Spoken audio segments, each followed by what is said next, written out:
Americans are the most loving, God-fearing, fair, least discriminatory people on the planet.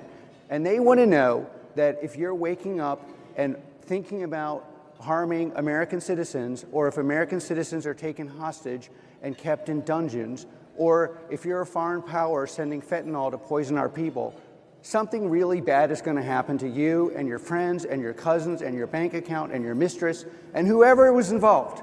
And you know, when Americans are spending $1 trillion on defense, what I want and what I think my peers want is, why are these people keeping our citizens hostage, torturing our people, attacking our allies, maligning us in what was once called the United Nations, basically a discriminatory institution against anything good? We need to stand up, and those people need to be scared. And that's why this conference is so important, because we have the best products in the world, and we cannot have parity. Our adversaries do not have our moral compunction. If it's even, they will take advantage of our niceness, kindness, our desire to be at home in Nebraska or New Hampshire or wherever we live in our peaceful environments. And they need to wake up scared and go to bed scared. And if you give that to the American people will go back and say, and honestly, probably shouldn't say this is why I thought the Democrats were going to lose the election, why they did, because people want to live in peace. They want to go home. They do not want to hear your woke pagan ideology. They want to know they're safe. And safe means that the other person is scared. That's how you make someone safe. And the average American person understands this. Unfortunately, many of the intellectually captured institutions, funneled and intellectually owned by the Berkeley faculty, do not. And that's what they want. It's sure as hell what I want. And that's what Palantir and all the people in this room, I hope, we're here to serve the American people. And my version of service is the soldiers are happier, the enemies are scared, and Americans go back to enjoying the fact that we're the only one with a real tech scene in this country, and we're going to win everything. That's how I see it. Well, first of all, I think, and I know the H-1B very well, and it's something that I frankly use, and I shouldn't be allowed to use. We shouldn't have it. Very, very bad for workers. And second of all, I think it's very important to say, well, I'm a businessman, and I have to do what I have to do, and it's sitting there waiting for you, but it's very bad. It's very bad for business in terms of, it's very bad for our workers, and it's unfair for our workers, and we should end it.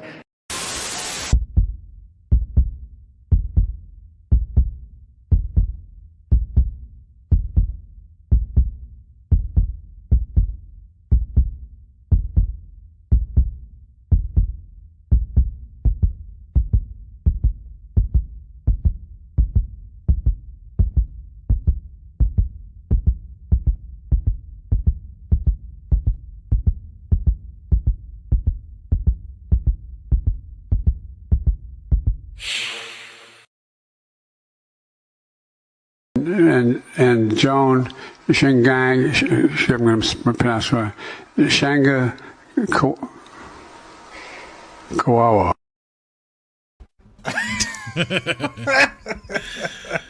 I love that so much. Oh, thank you, Don. Sorry, I just got a delivery. Anyway, welcome everyone. Hey Daisy, how you doing? How was chat? How was your Christmas? Yes, mine was pretty good. How was yours, Somo? Mine has yet to happen. Delayed Christmases. Yes, I had a sick cat. Livid. I had a cat we thought was going to die, and proceeded to spend an ungodly amount of money to take the cat to the cat hospital. And yeah, like he was just sitting with his mouth open. So apparently that means they can't breathe, or they're having trouble breathing. Mm-hmm. So, but he seems to be fine now. So they gave him more tests than I've ever had at an exorbitant price. The only thing they didn't give him was X-rays, which was the next step. The X-rays were going to be $700. Oh my god! Which is hilarious because that's how much Americans charge for a fucking MRI. Yeah. So, I would hope the standard of care is a bit better in the US, but yeah, the vet was good, I guess, if not expensive. But yeah, he's doing fine. So it was very upsetting for my missus especially. Mm-hmm. I was pretty upset too. But yeah, so we have yet to have Christmas here at the Thermo house. So the tree is still up. All the presents remain unopened. The missus has a plan to do Christmas in July, next year. Okay. But we're not going to delay till then. I think we're going to do it on Australia Day, because Australia Day falls on a Sunday, and that way all the kids might not be busy. We sent out the missus sent out a message to the family chat, and didn't get a response for 2 days until I had to poke everybody.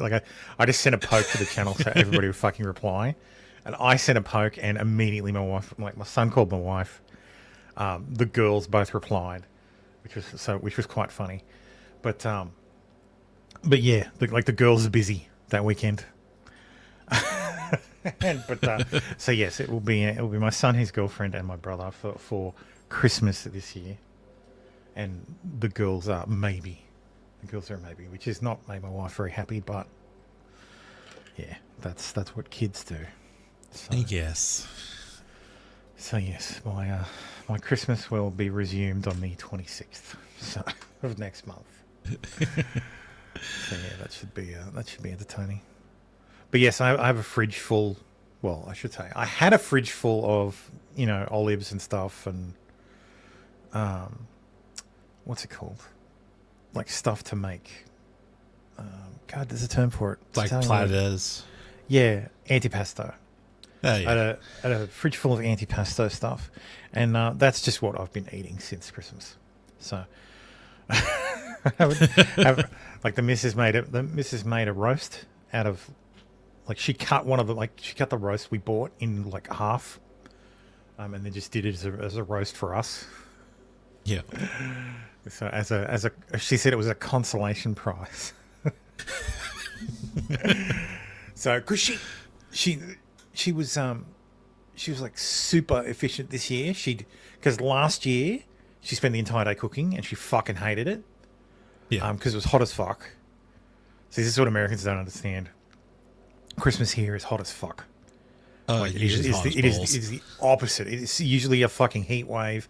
It's usually 35°C minimum. And the worst part is it's 35°C for the entire day. The humidity is 100% the entire day, and then in the evening it rains like a thunderstorm.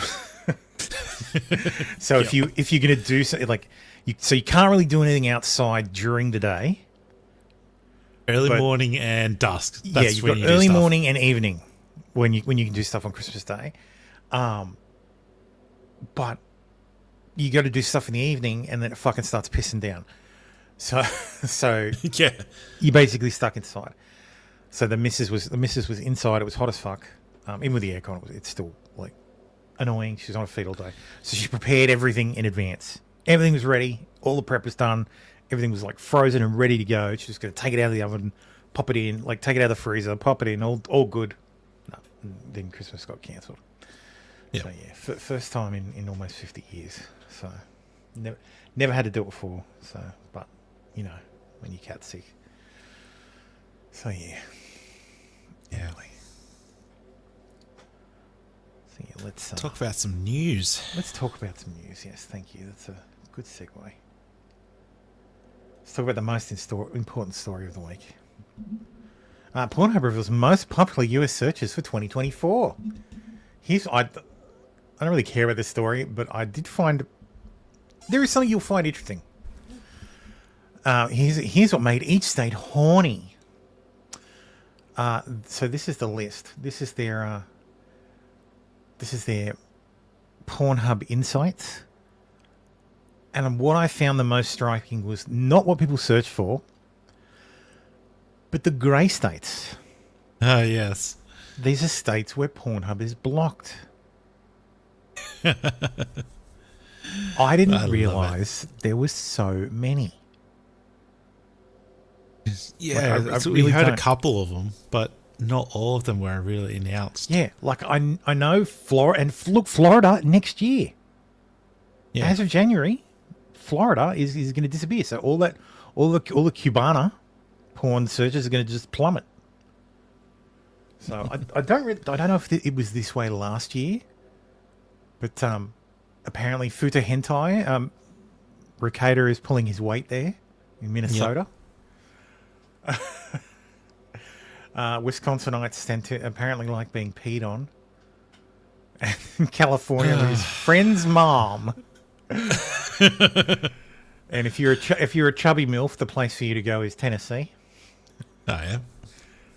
And Pennsylvanians are just very milquetoast. They're just looking for naked women. That's the Amish. Finding the internet. Yes, it's the Amish guy on the internet. Show me naked women, English. And I guess whoever's in Maryland, they're just lonely. They want girlfriend. Yep. The New Yorkers, though, Turkish. What the fuck? In New Jersey, Iranian. South Dakota wants hot babes. Whereas North Dakota wants a lesbian strap-on. Oh, God. Oh, God. Whereas Washington wants milking. And Oregon. Oh, my God. And Oregon is, of course, furries. Yeah. No Nevada. shockers. And look, dude, Nevada? Vegas. Okay. Vegas.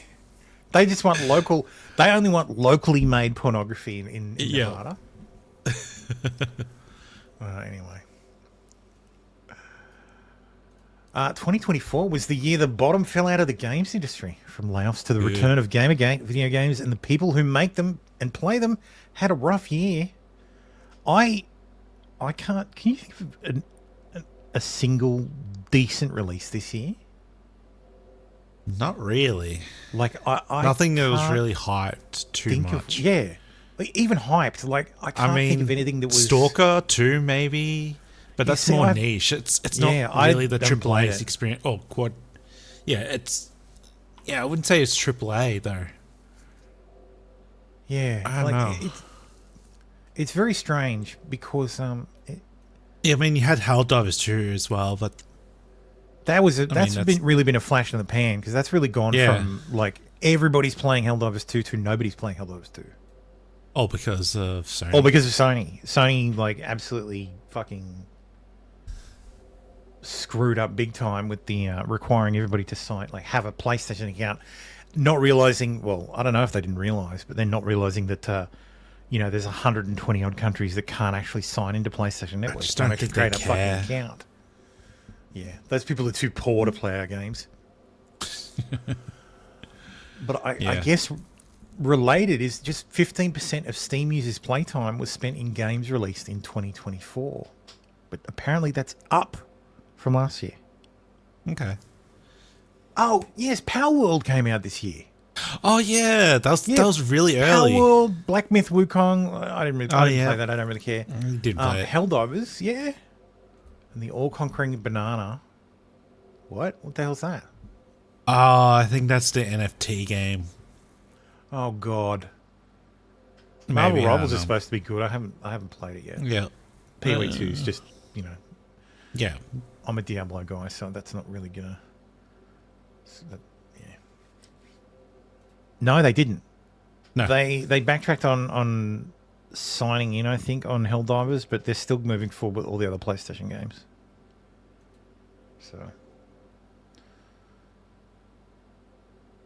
Yes, Yeah, I I forgot installed about- Civ 6 the other day.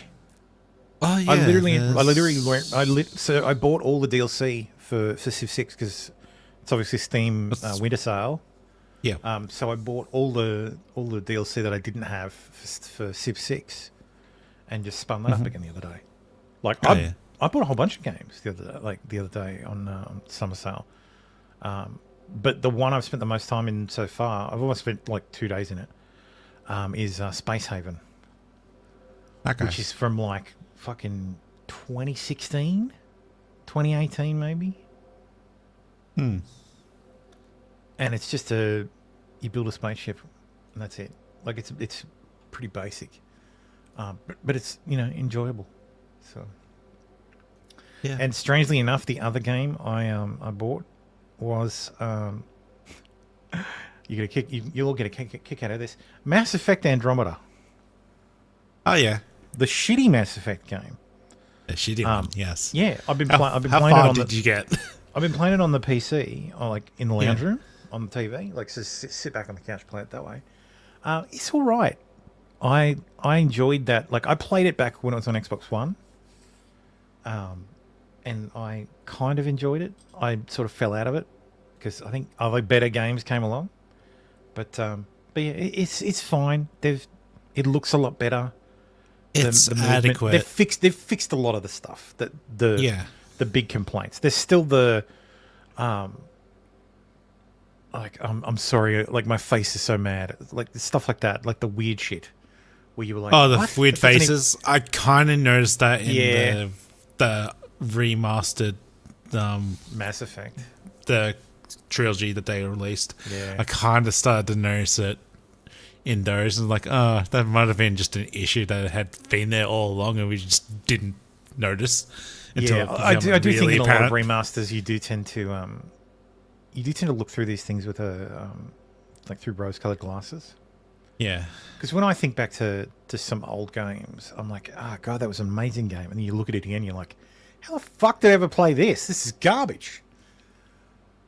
So, Or it's got sections that are just the drag, and it just sucks the life out of you. But somehow you got through the first time, yeah. and it was a decent payoff at the end. That was the other AAA game this year. The Indiana Jones one, and the Great Circle. Okay. That was I think that was this month. So it was free on Game Pass. I've installed it. I've literally not fired it up. Like, I just haven't had the desire. I think the last indie film just killed it. Like, just killed the franchise. So good job, Disney. To be fair, Crystal Skulls almost killed it. Oh, Crystal Skull was bad, yeah. Yeah. Sammy says, Helldivers got stale fast. Also, there's been a lot of Steam games that have their own launcher. Alternative platforms now, like 600k plus. We're playing PoE 2 at launch. How many on Steam? Yeah. Yeah. I've been playing PoE 2 and even have it unlocked on Steam, but I've been playing it through the PoE launcher and not Steam. Yeah. Like, Enlisted, that's not a new game, but it was released onto Steam this year. Yeah. Or relaunched. Technically, it had been launched again. Yeah. Then you have all the games that have updates this year. Yeah. Well, I guess next year's going to be even better because, I mean, Unstable Build. we get to look forward to the fantastic what's it called? Assassin's Creed Black Guy. Yes. That's going to be a fucking disaster. That's February. That's releasing the same day as literally everything else. So I think all the big video game releases are in February. Yeah. So, inside the world's first AI sex doll brothel with one big difference. It seems even the oldest profession is. Are they what? They clean the dolls? Fuck, I hope so. Well, I know the real dolls because I've researched this for, interest. For the show, of course. No, like the real dolls have removable vajayjays. Yes. So you remove the whole unit, like the whole unit, and I guess wash it in the dishwasher. They don't exist. They don't even insist you wear a condom. Oh wow. Oh wow. In the new book Sex Work Today, authors Bernadette Barton, Barbara G. Rentz, and Angela Jones reveal that the world's first AI prostitute has been created to fulfill every desire, while also teaching her clients about consent. Oh, of course, it fucking has to have some woke shit in it. Yeah. Crochet plies her trade at the cyber brothel in Berlin and is marketed as tasting like peaches and smelling like summer rain. She boasts facial piercings because of course she does, a wide array of bondage gear, and has a mission to spread pleasure consciousness in a shame-free environment. She says it's based with Paris, a hyper-feminine girl next door, Guy Ryder, a sultry bisexual male doll, Mistress Oksana, a German dominatrix, and coming soon, Hito, a pixie-esque manga doll with pointy ears, as well as a blue-skinned alien doll. I think that's going to be the thing. It's going to be like weird furry shit. It's going to be it's going to be like alien. It's going to be three-breasted real dolls for like people who have weird fucking kinks. When a client first enters the room, they find Koshi basking in a heater to warm her silicon skin. Dude, you're still going to be moving these things around yourselves. Like, this is not I don't give a shit how much So how AI does the is. doll consent then? Exactly. Well, it speaks. Terrible. It's just this is an article it's an article to show off Megan Fox. So anyway, moving on. Disturbing body cam footage shows New York prison guard brutally beating, handcuffing inmate, leading to his death. Oh, sorry, I missed these. Stabby says, I talked to Dollhouse Phil on Discord before. Apparently he uses bleach to refurbish his returns. Fucking ew. That is correct. It is a fucking doll. It doesn't need consent. Yes. Yes. So, there's a show called Humans, which ironically is about androids. And there's surprisingly little like sex roboting. Like one of them is a sex robot, and there's surprisingly little people fucking them. Like it's like, oh, it's treated as like, oh, we don't. You can put your android into like adult entertainment mode, but it carries this stigma, and it's like, dude, really? Are you fucking kidding? What? These people be fucking these things all the time. Yeah. It's like what's it called? Detroit Become Human. Like that game. They'd all like they'd be 90% sex dolls. Like it's just a sex doll that does your dishes as well. Yeah. So anyway, disturbing body cam footage shows New York prison guard brutally beating handcuffed inmate, leading to his death. Let's watch the footage. God damn it.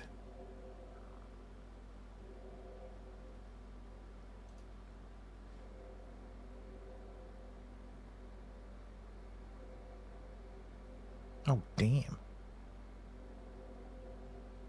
Dude, that motherfucker is out.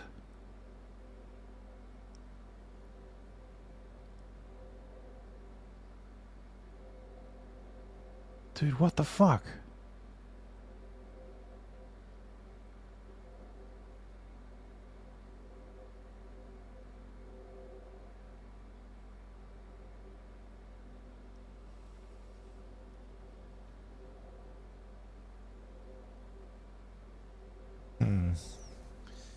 That is a bit messed up. Okay, making it even worse. What?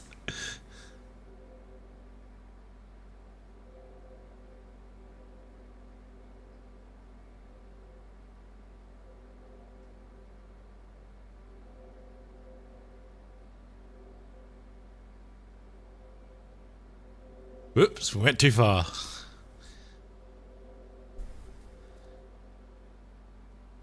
Jesus Christ. The inmates are supposed to beat him to death, not the prison guards. Guys, Secret recordings made public by Attorney General Letitia James Friday, showing 3 corrections officers repeatedly punching, kicking, and stomping Robert Brooks in an exam room on December 9th in upstate prison, Marcia Correctional Facility, serving time for it was 43 years old, serving time for assault. He died of his injuries the next day. It's unclear what sparked the beatdown. Jesus. Videos taken from 4 I wonder what his rap sheet was. Well, if he's in prison in New York, it must be a very, very, very, very, very long rap sheet for them to finally go, all right, fine, we'll send you to jail. Several other officers. Yeah, that's fucking 30 minutes. Fucking hell. Yeah. I'd be curious as to the cause of death. Asphyxia. Dude, asphyxia due to compression of the neck. Yep. So when he's unconscious, when they'll just... Like fucking hell. Yeah. That's fucking ridiculous. Okay, Anyway. here we go. First degree assault in 2017. Sorry, I've scrolled down. Girlfriend, okay. Stabbing his girlfriend multiple times. Yeah, so this guy wasn't exactly a model citizen. No.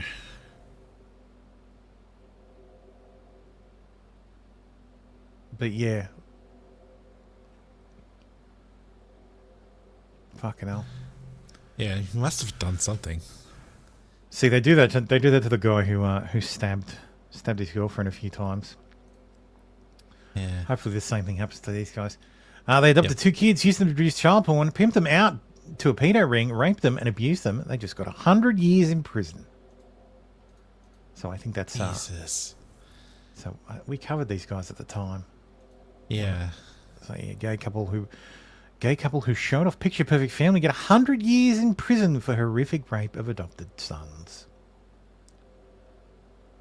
Oh, I wonder if that ridiculous take is in this thread.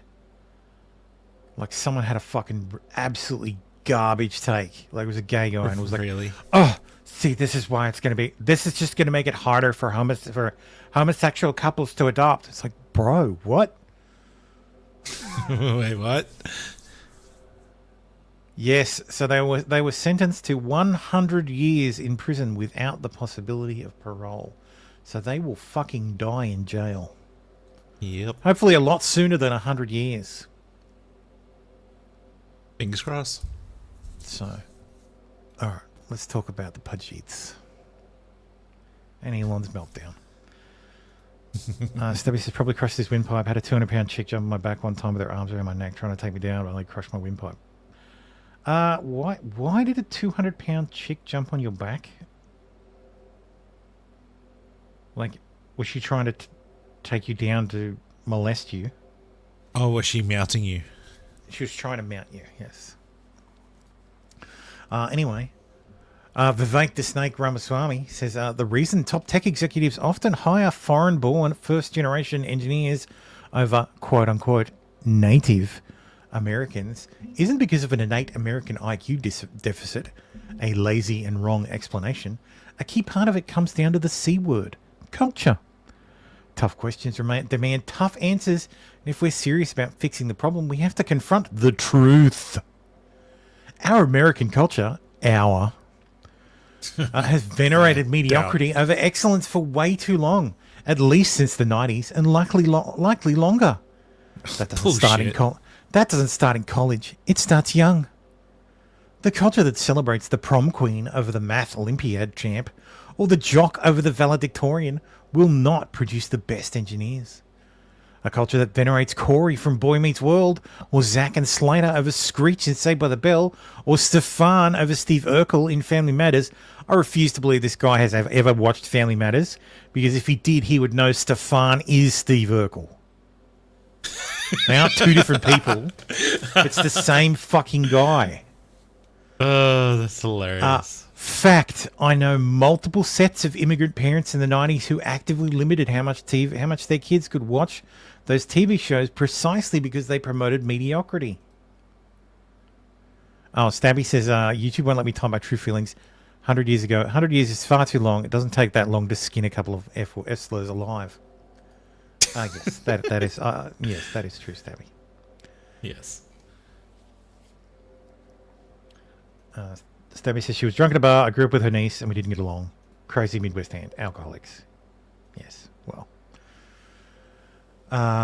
Where was I? Who actively limited how much their kids could watch those TV shows precisely because they promoted mediocrity, and their kids went on to become wildly successful STEM graduates. Tom Bolas says, good afternoon. I was watching Sean on X and thought, hang on, Thermo and the crew are on today. We are, yes. Yes. Hey, Tom Bolas, I hope you had a nice Christmas. More movies like Whiplash, fewer reruns of Friends, more math tutoring, fewer sleepovers, more weekend science competitions, fewer Saturday morning cartoons, more books, less TV, more creating, less chilling, more extracurriculars, less hanging out at the mall. Most normal American parents look skeptically at those kind of parents. Most normal American kids view those kind of kids with scorn. If you grow up aspiring to normalcy, normalcy is what you will achieve.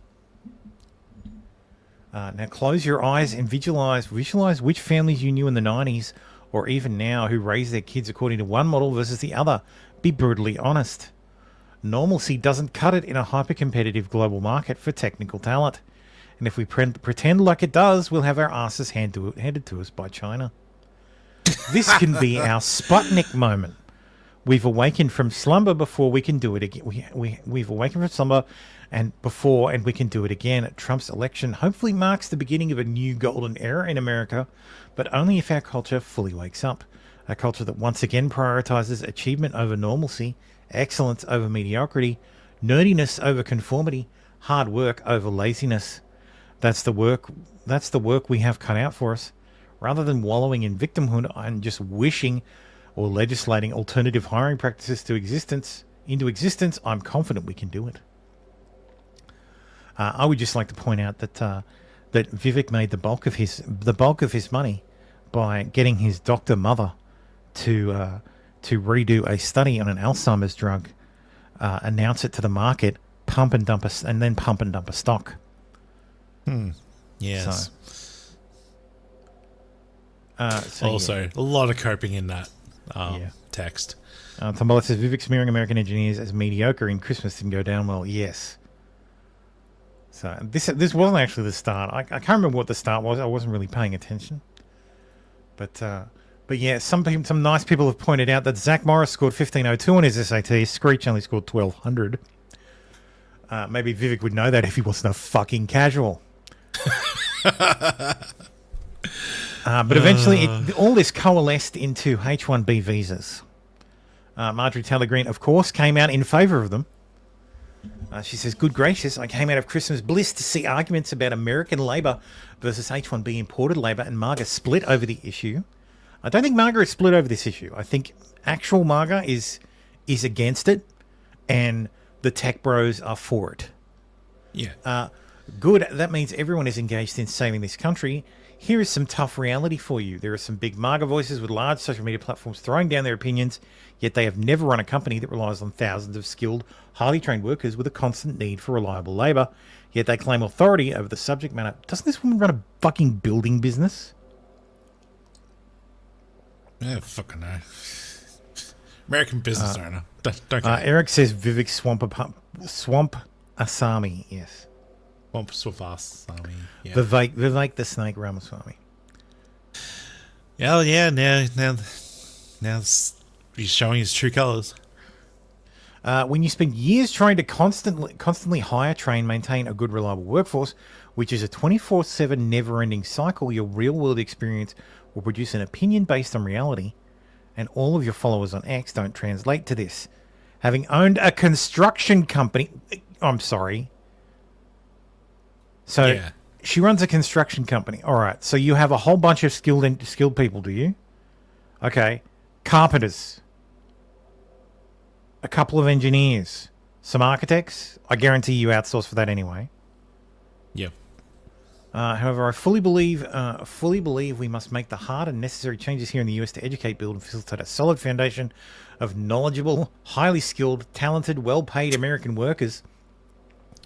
Not having this is like having a crumbling foundation in our house, and currently we're importing foreign workers to hold up the foundation walls and plug the leaks. Too many of our young people are killing their bodies and minds on alcohol and drugs, wasting years and money earning useless college degrees, chasing unrealistic dreams, spending all their time trying to be the next YouTuber, content creator, social media influencer, instead of pursuing a useful skill set, trade, education in order to become part of our much-needed American workforce. If you fall into this category, put down the selfie light and go apply for a job and replace the H-1B visa holders and all the other skilled labour jobs that foreign workers are taking and American companies are desperately trying to hire. It's called building a career. This reads like the most out of touch fucking person I've ever fucking heard. Such a boomer take. Like this is distilled boomer take. Like Jesus Christ, it's called building a career. You work your way up. Oh, lady, holy shit! In order to go forward, we must change our education system, create a culture that respects hard work and productivity, cut government waste spending regulations in order to produce healthy, robust economy that lowers inflation and pays higher wages to American workforce, so that H-1B is no longer needed and can be done away with. Decades of America's last bad decisions in Washington wove a giant web of America last policies that create systems and structures that must be torn down and rebuilt to put America first. This requires everyone's help to change it, and we all have to do what it takes to get it done. It won't be easy, it won't be quick as we like, but we can do it together and the results will make America great again, even better than before. This person replied, I agree with President Trump. Megyn Kelly asked me about highly skilled immigration. The H-1B programs is neither highly skilled nor immigration. These are temporary foreign workers imported from abroad for the explicit purpose of substituting for American workers at lower pay. I remain totally committed to eliminating rampant, widespread H-1B abuse and ending outrageous practices such as those that occurred at Disney in Florida when Americans were forced to train foreign replacements. I'll end forever the use of H-1B as a cheap labor program and institute a absolute requirement to hire American workers first for every visa and immigration program, no exceptions. I'd like to point out that is March 3, 2016. Yep. This is fucking gold. Elon Musk, General Custer. It's really not that many Indians, trust me. Good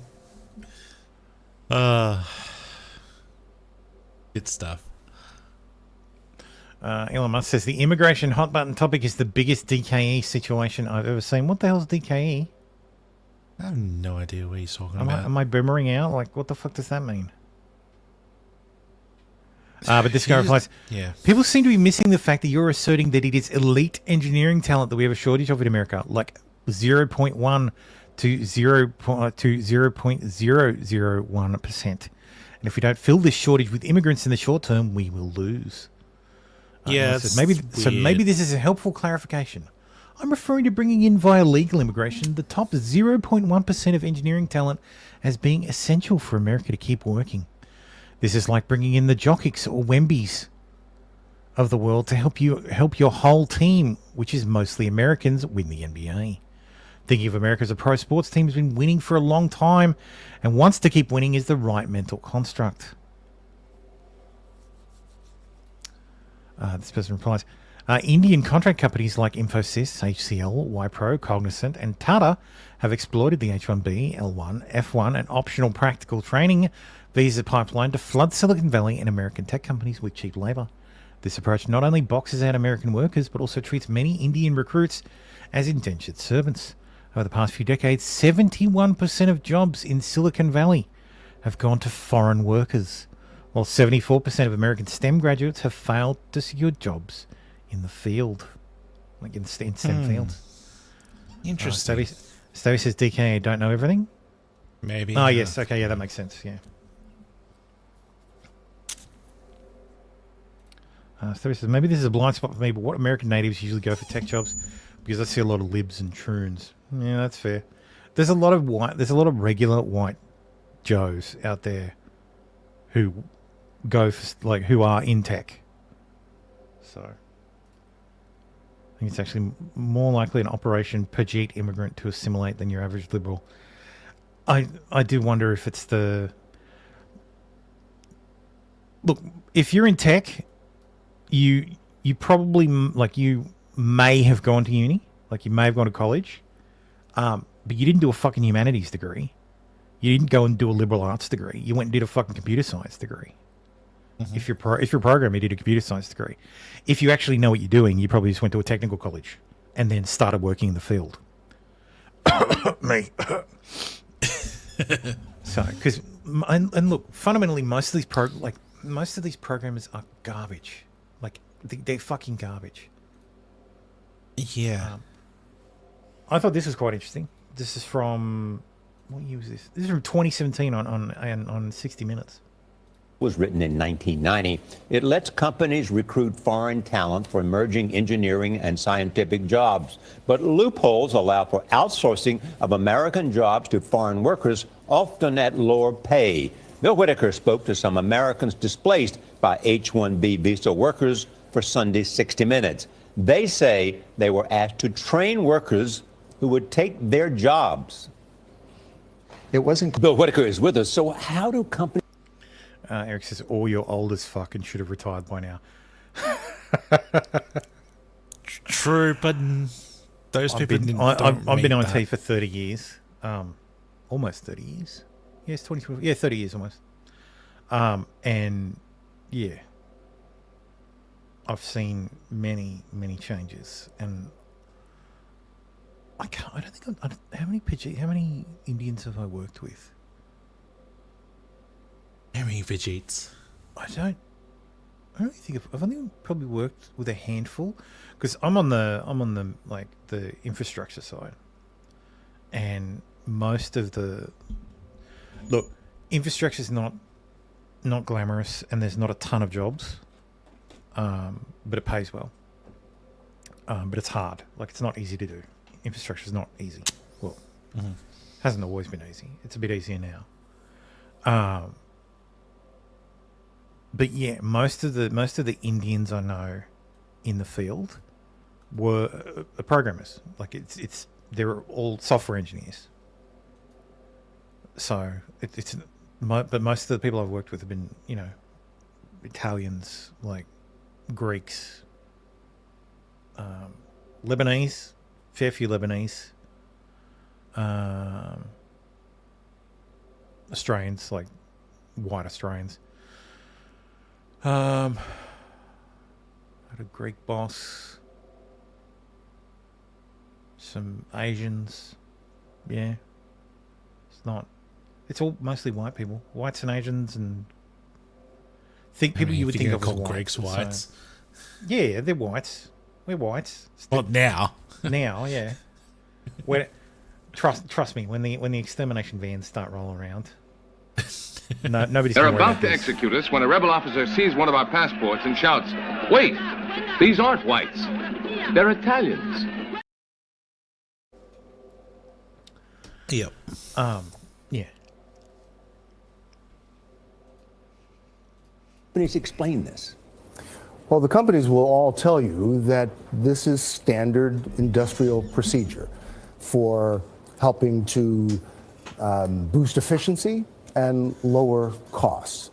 But I will say, in the case of Disney there, CEO Bob Iger did say that having his employees train their replacement was a mistake. Yeah, because you got pushback for it. Mm-hmm.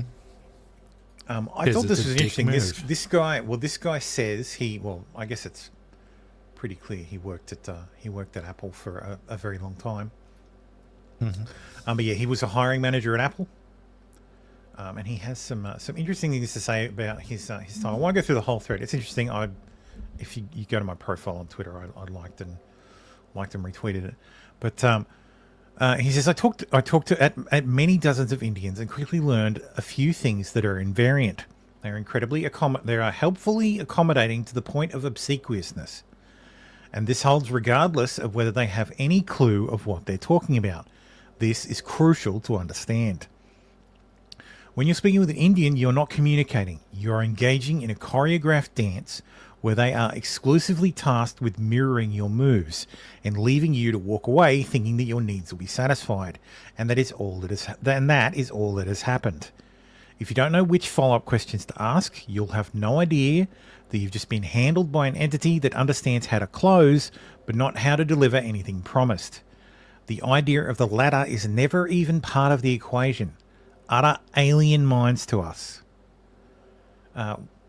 This to me was fascinating and resonated, because despite not having worked with a lot of Indians, I have dealt with a ton of Indian vendors, and I cannot tell you how much my brain went, holy shit. I have experienced that so many fucking times. That you explain what you need done. Look, it's mostly been in web development, which is kind of like software development, but a little bit different. But the amount of times we have explained what we needed done, we've gone through the requirements, we've explained exactly how we want it done, and they have come back and it just hasn't been that. They're like, yes, oh yes, we understand, yes, absolutely, yes, this is what you want your deliverables to be, this is how it is. And it's nothing like what we asked for. It's like they haven't understood what we have said at all. And they're perfectly nice people, but it's just, I don't know. It's like they're not competent. Like, they're not as competent as you would expect them to be. So, would you put them I did down think as this was retarded? No, I wouldn't call them retarded. Unlike Elon calling white people.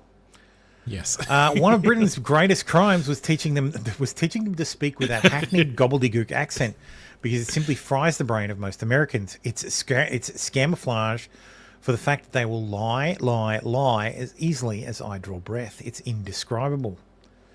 Thankfully, I became good enough at technical interviewing that a couple of simple questions would break their lives wide open. I could simply nope out in good conscience. After a while, a glance at resumes told me how the conversations would go, optimizing the rest away.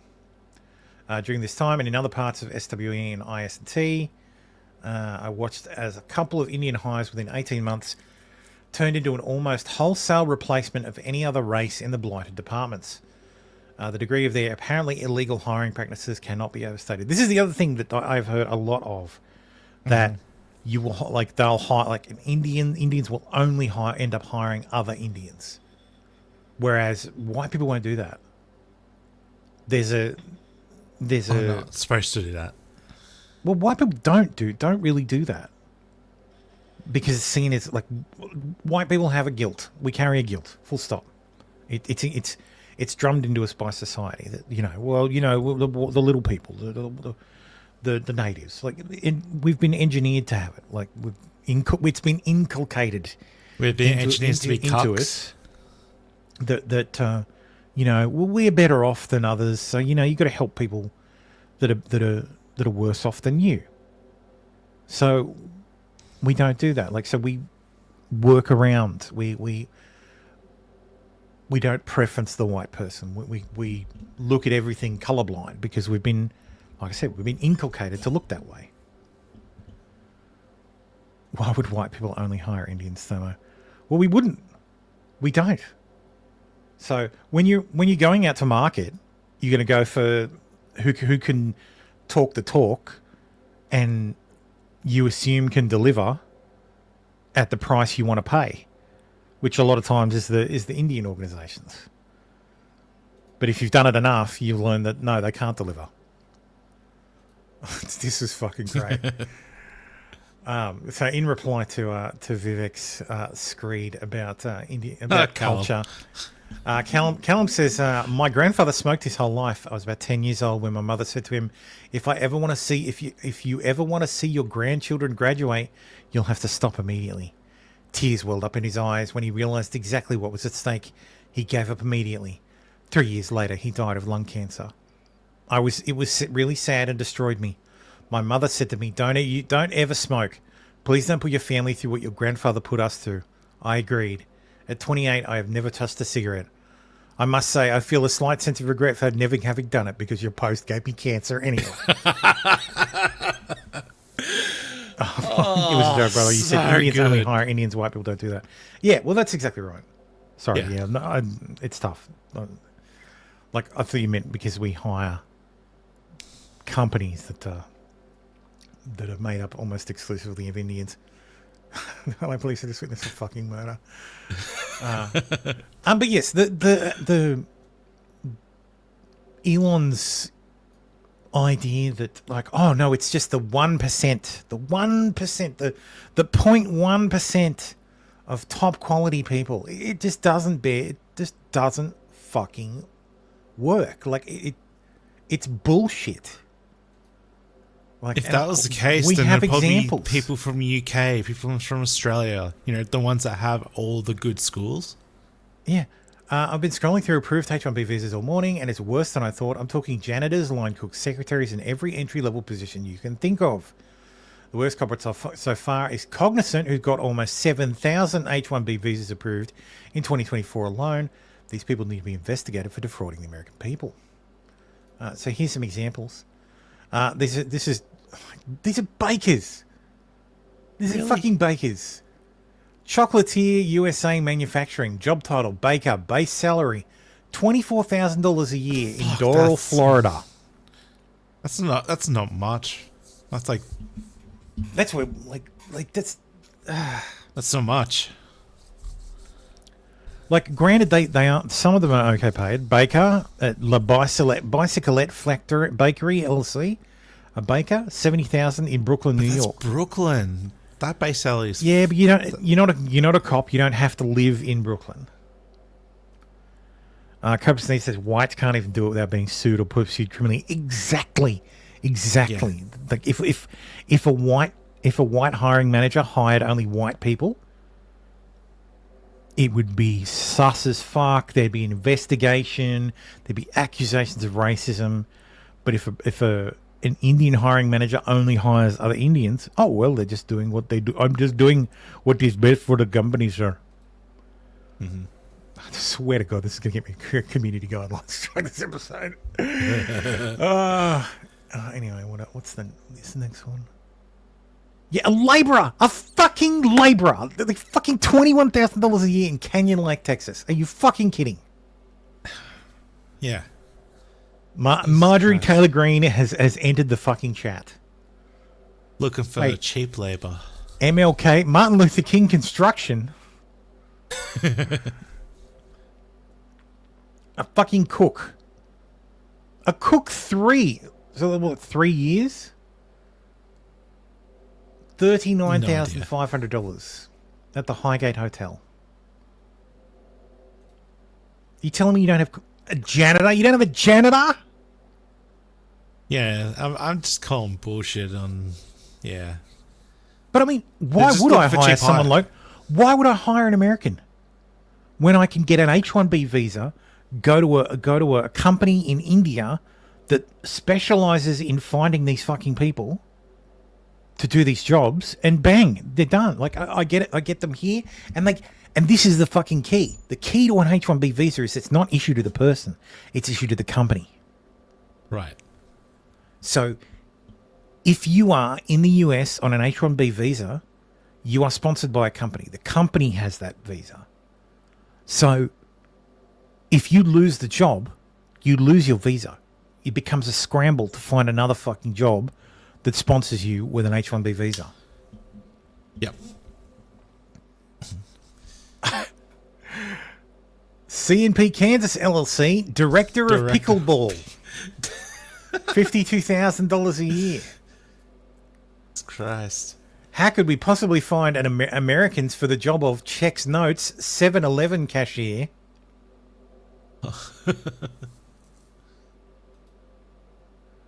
And yes, there is an H-1B intern. Oregon State University, $39,000 a year, paid intern. Are you fucking kidding? Administrative assistants on $14,000 a year. Ridiculous. Oh Jesus! Big Tech is using H-1B for cold callers. Twillo, sales development representative. That's a cold caller. Yeah. Someone who develops sales leads.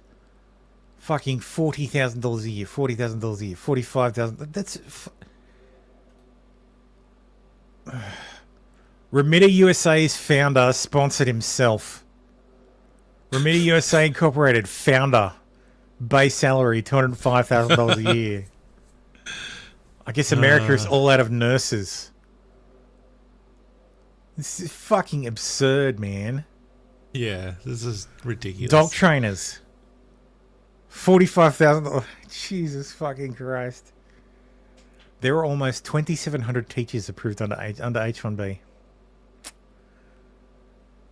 They're bringing people here on H1B to cook them Indian food and play them Indian music. Indian classical music developer, $4,000. That must be a single task. Indian continental fusion chef. Why does Cake Affair need two Indian continental fusion chefs? Oh my god! What the fuck does Cake Affair do? Yeah, I mean, I assume it's a cake company. but I hope it's a cake company. Alexandria. Let's have a look at Cake Affair. They don't have a website. They've got a listing on Dun and Bradstreet. Contacts. Oh, look at that! Look at the name of the partner, Raul Mawaha. Interesting.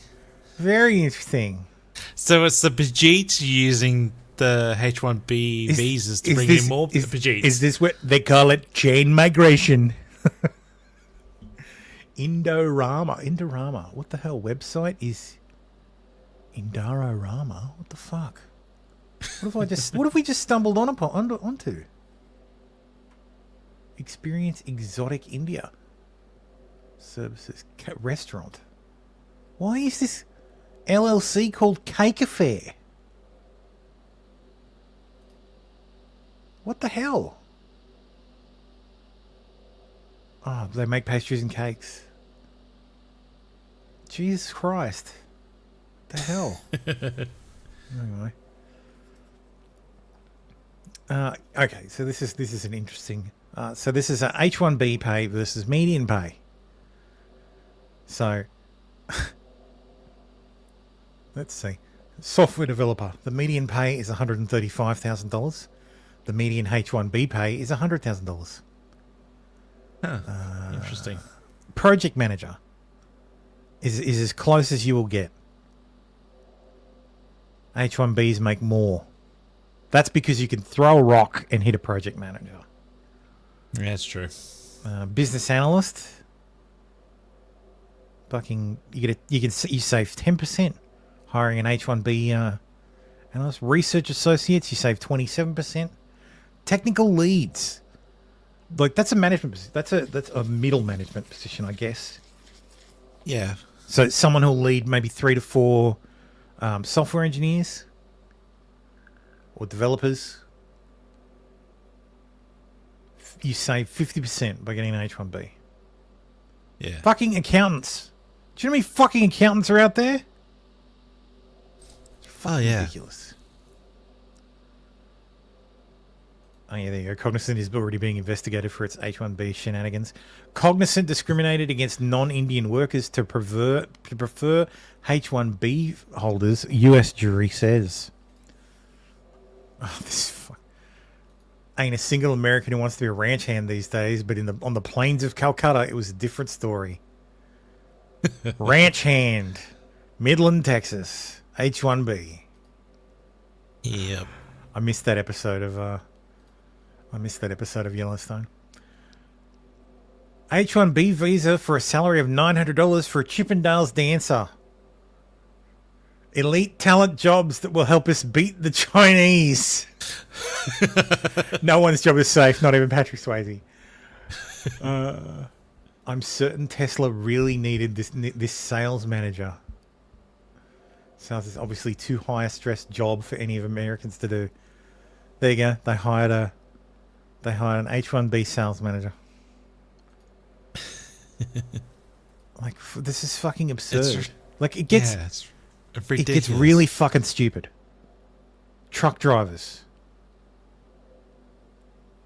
Absolutely you got some fucking reasonable ridiculous. base salary, and then you go the stupid Elementary school teachers.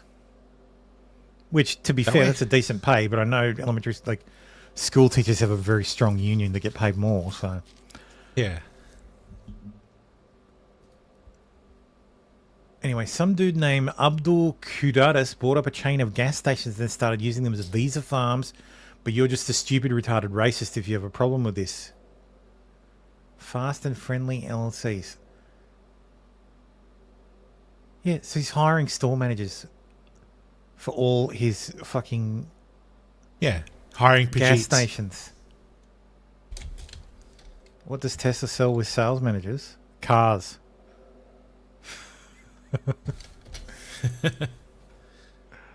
Yeah, but that's the thing. We're not saying like this because it's all legal.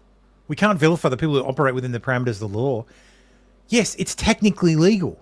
It's legal. I'm going to shame the shit out of you for doing it. But the argument is that it shouldn't be. And there's people like Elon and Vivek and David Sack and all the fucking tech bros who make shit tons more money because of H-1B visas, like, and that are abusing the system. Like, I'll and shitting up the economy. And they're the same ones who will bitch and moan about Americans not having babies. Yeah. Like, here's the website. Let's give me a job title, chat. Ooh. That's good. Good one. What job title? Gone through a lot of them.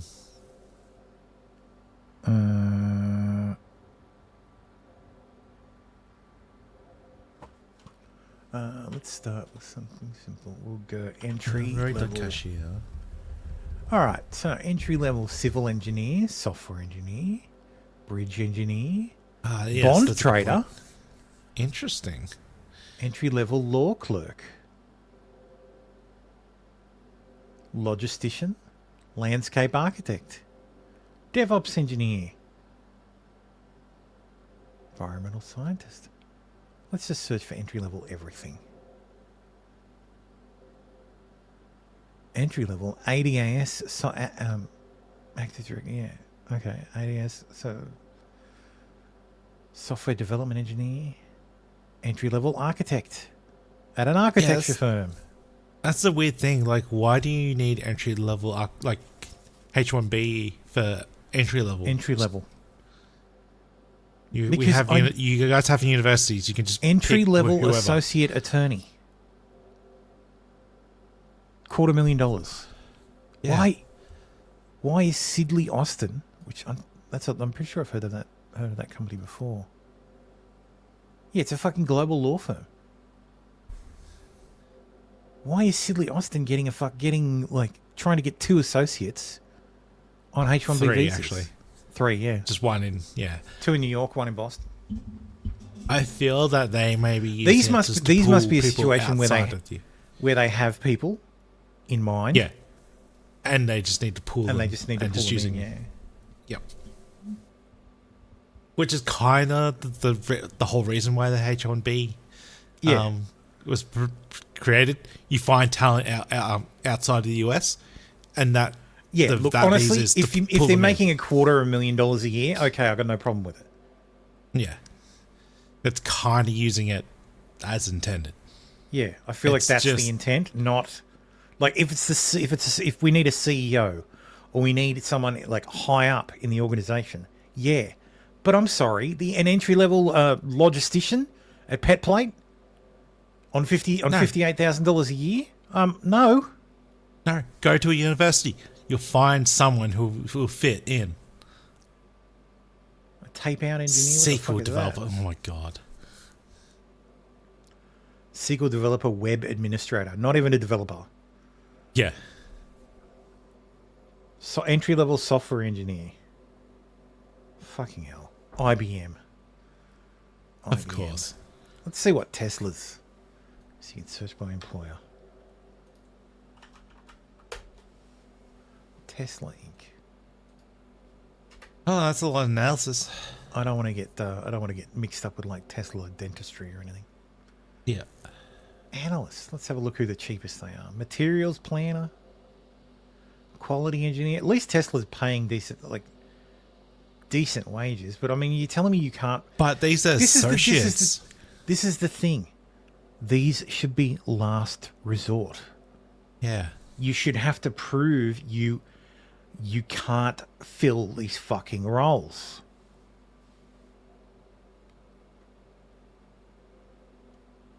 Tool and die specialist. Oh. Let's see.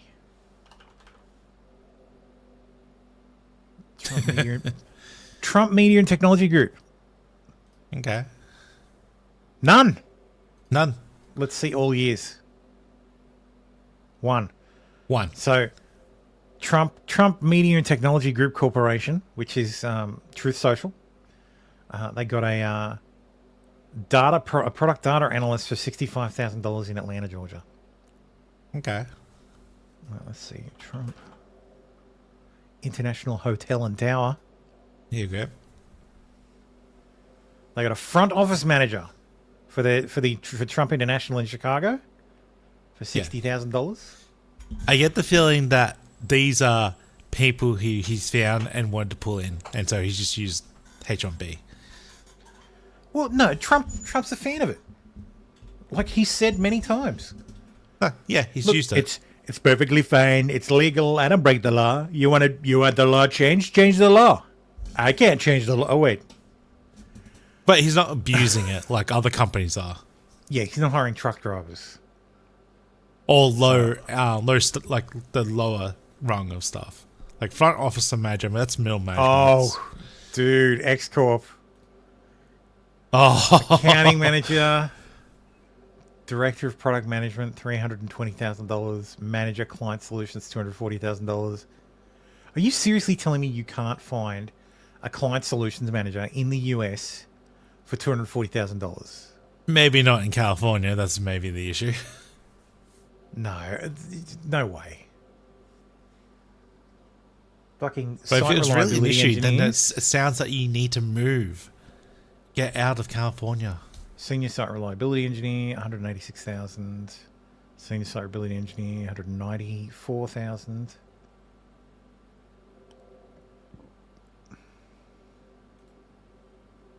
Like, I can't imagine why Elon is pro increasing the cap on H-1B visas. Yeah. Just can't quite put my finger on it. Yeah, you can't find an accountant for $145,000. Granted, it's in San Francisco, one of the most expensive markets in the world. Yeah. But even the location doesn't 145 really for a matter manager in anymore. San Francisco does not seem cheap. I think that may be the real shortfall. Yeah. Yeah. So yeah. Elon had a spurg out, unfortunately. Yep.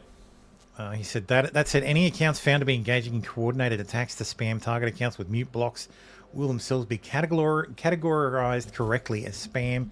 Live by the spam, die by the spam. To which Kiwi Farms says that's why he's smoking. Elon Musk confirms penalties are being applied to X accounts which are countering his support for H-1B visas, claiming it is an organised trolling, false engagement, and spam. Elon stated credible accounts can reduce your organic reach with blocks. Elon has 209 million followers, so being muted, blocked by just him may cripple your account's reach. Oh, that's what happened to you, Thermo. Yeah. No, I'm just not interesting. America wouldn't exist if it wasn't for Indian excellence. Like, fuck these guys, man. This guy works. This guy actually works for X. America wouldn't exist. Yeah.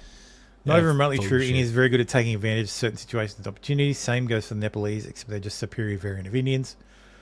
They do not excel at building things from scratch, but AI is looking like it will be something. Blah.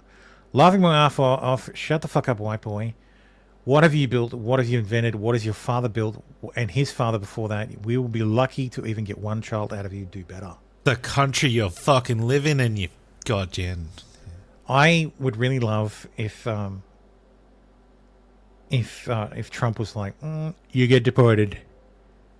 Out you go. Sorry, brother. Your visa's gone. Get the fuck out. You want to insult white people? Go home and do it. That would be funny if he actually does push for the removal of the visas and it's just an implosion in the tech sector because they're propped up by these visas. Well, this is the entire reason they all suddenly flipped and joined Trump. They jumped on the Trump train because they were worried that holy shit, this time around he might actually do what he said he was going to do last time. and cut back our visas. Like, so Trump did make some changes to the visa system, but they were through executive orders. Yeah. And it limited H-1B visas to requiring, you have to pay people better. But Of course.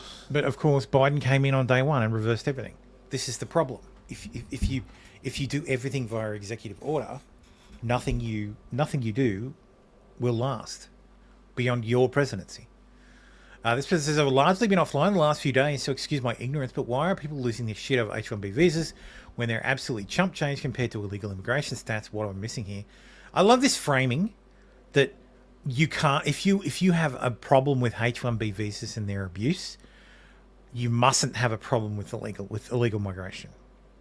That's leftist thinking, though. Exactly. It's this. It's to gaslight you into thinking. Yeah, that's exactly right. Problem It's to gaslight you into agreeing with them, because it's totally separate. Like, yes, they are tangentially connected, but yes, it's under immigration. Trump umbrella, Trump has been elected. He has a mandate to sort out the border. Okay, put that over to the side. That's finished. Until the 20th of January, nothing's going to happen on that. It'll just be more rhetoric.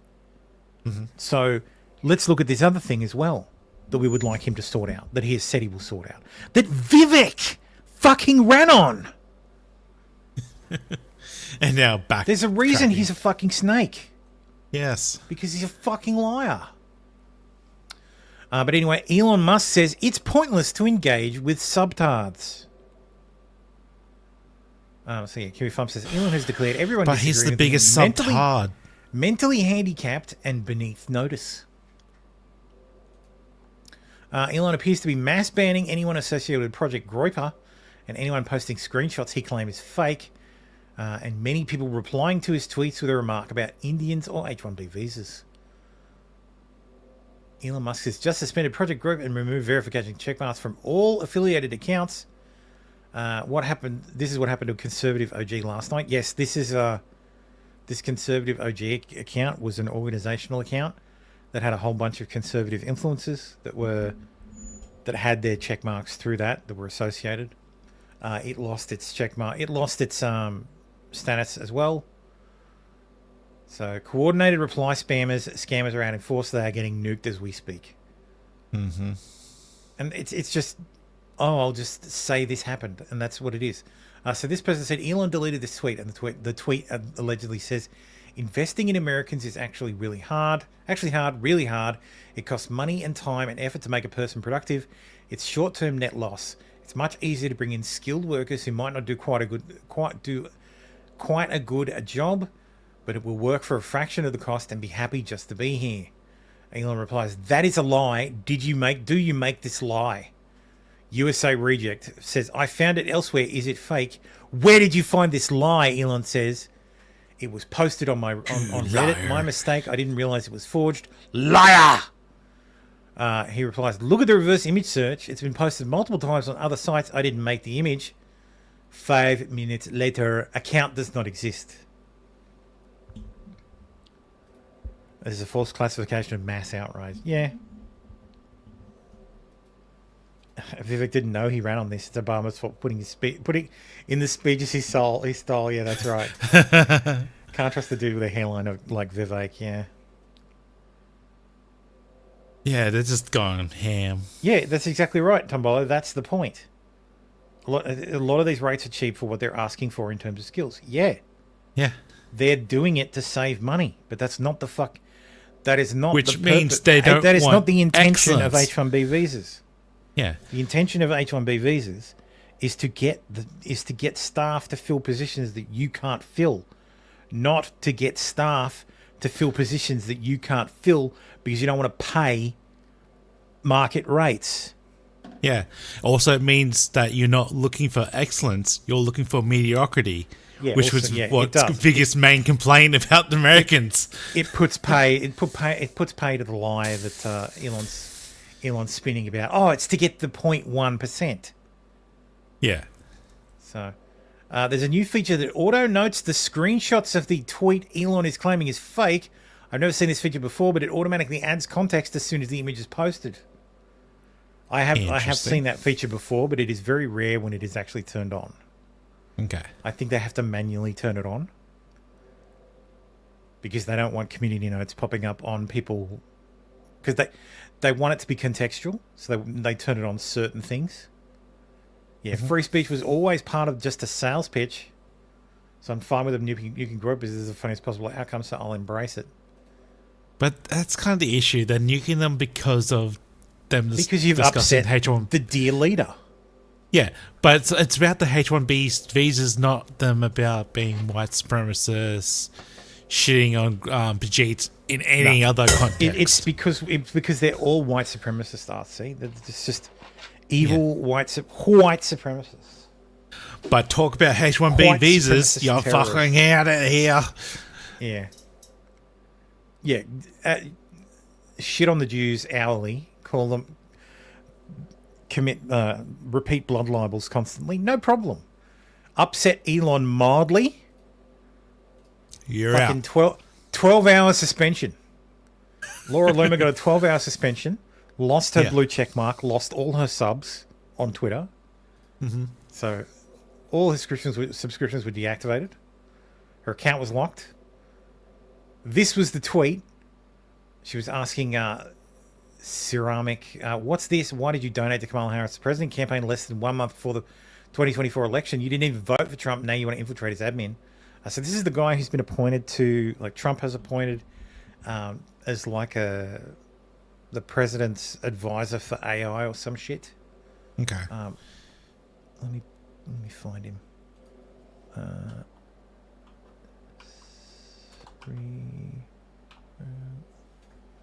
read it. Fuck's the name? SRIRA. Is he a Bajeet? Yeah, of course. Here he is. Naturally. Yeah. No, he's not. He's not a Brigitte. But yes, he's the senior policy advisor for AI at the White House Office of OSTP, whatever the fuck that is. But yeah, here's Trump announcing him will serve as senior policy advisor for artificial intelligence at the White House Office of Science and Technology Policy, working close with David Sachs, who's another piece of shit. Mm-hmm. But yeah, this guy was a lot of the impetus for it as well. Elon's travel into America was quite interesting too, because Elon's trip to America came via citizenship in Canada via his mother. Okay. Then he got a student visa to attend Stanford. So he enrolled in Stanford and then came into the US under the student visa and then didn't enroll in any classes. So he was enrolled in the college, but didn't actually attend any classes. Didn't enroll in any classes at all. Then he transferred to an H-1B visa, and from there he got a green card. To nowadays when he's naturalized. So he came into America through the student visa, didn't actually use it properly, went looking for a person who could sponsor him. And when he found that person, switched over. Well, as a lot of as some lefty outlets have pointed out, he committed immigration fraud. Mm-hmm. And interestingly enough, if during your process to become American, if you commit immigration fraud at any point and you don't declare it before you're naturalized, you can be denaturalized. Ooh.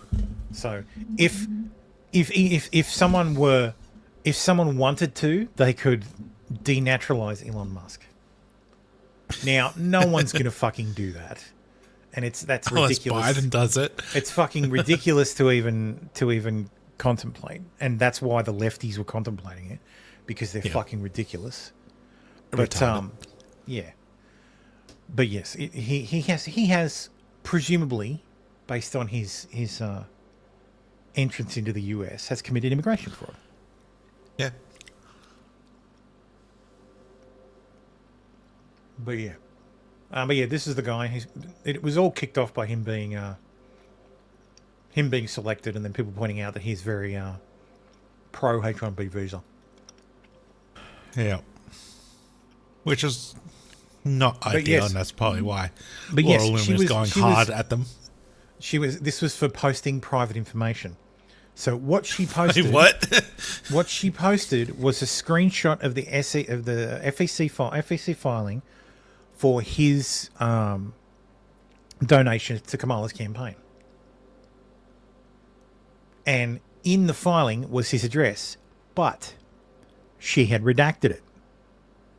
Yeah. And I know this because I saw it before it was banned, like before she was banned. Ah. So this is total bullshit. Yeah, they just didn't care. They'll just say. Like, and look, she I posted can't personal stand information. Laura Loomer. I think she's fucking insane. I think she's an absolute troll. But in this particular circumstance, I have to fucking say she did nothing defend wrong. her. Yeah. Like, because if you're gonna have God. if you're gonna have standards, you need to Yeah, apply stick them to to people them. you don't like as well. Except Nick Fuentes. Fuck that guy. Yeah, fuck 'em.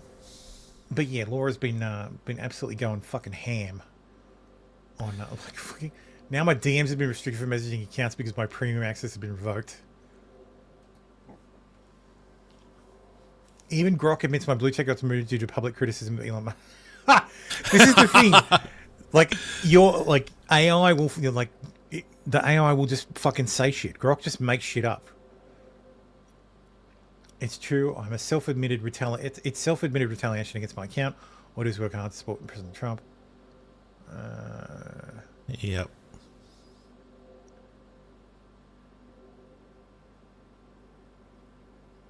This guy's a dickhead too. Ron Flipkowski. It was the First Amendment for a reason, but after the Supreme Court ruled that money equals speech, some people could control yours with your cash. Look, not wrong. Not wrong. Yeah. That's correct. That is correct. She didn't do nothing. In this particular circumstance, she didn't do nothing. And the fucking hilarious thing is, all the Elon dick riders are like, no, Elon's correct. We need to import as many people as possible. Because it's legal migration. Oh boy. So anyway, moving on.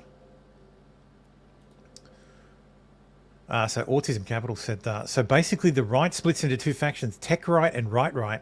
And the tech right is like, hey, we need H-1 visa people to do the jobs. And the right was like, no, you need to hire Americans. And the tech right is like, but you guys are retarded. And Elon Musk replies, that pretty much sums it up. It was eye-opening. And now he's removed it, hasn't he? Yes, like a brave little boy, he's deleted his post. Yeah, like a Because bitch. a person replied to him and said, "Ah, yes, calling us all retarded. Great job, Elon. Trump isn't even inaugurated, and the base hates you." Yeah. I think this was the one I quoted and just said, "Well, looks like Doge is finished." But yes, Elon continued his spurg out. Yeah. The reason I'm in America, along with so many critical people who built SpaceX, Tesla, and hundreds of other companies that made America strong, is because of H-1B. Take a big step it's back because and of the fuck abuse yourself of in the H-1B. face. I will go to war on this issue, the likes of which you cannot possibly comprehend. Gonna go to war with MAGA. Oh, that's great. Yeah, keep it up, Elon. Tom Bullitt says the tech right is likely saying we do not need H-1B due to experience with its rorts.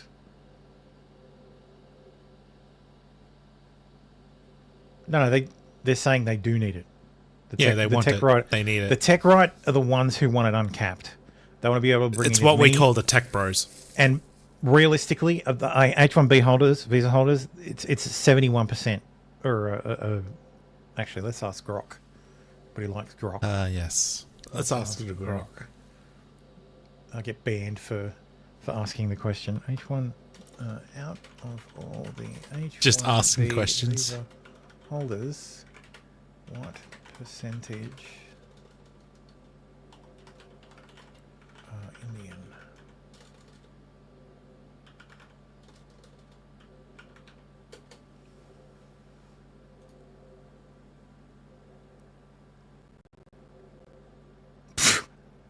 Approximately 72 to 74% of H-1B visa holders in the United States are of Indian nationality. Holy shit! So if Elon's argument is correct, that it's the top, the creme de la creme of migrants that would need to be brought into the US, how is it that the distribution of the creme de la creme it just happens to be 72% Indian? Yes. Huh. Interesting.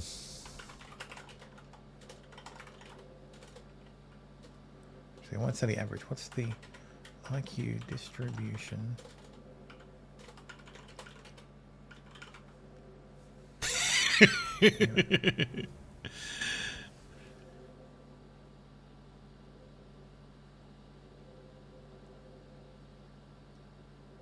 $76 to $82.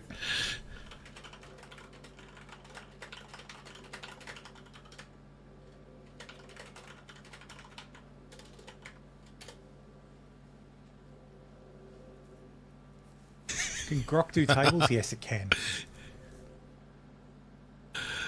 Oh boy. Look at that. 97 to 98. Oh. I wonder why the United States is getting dragged down. Why aren't the majority from Japan or Singapore, South or Korea? China? Like, I don't put a lot of stock in the whole like race and IQ thing, because personally I think IQ is bullshit. This is coming from someone who has 180 to 200 IQ, so I know it's bullshit.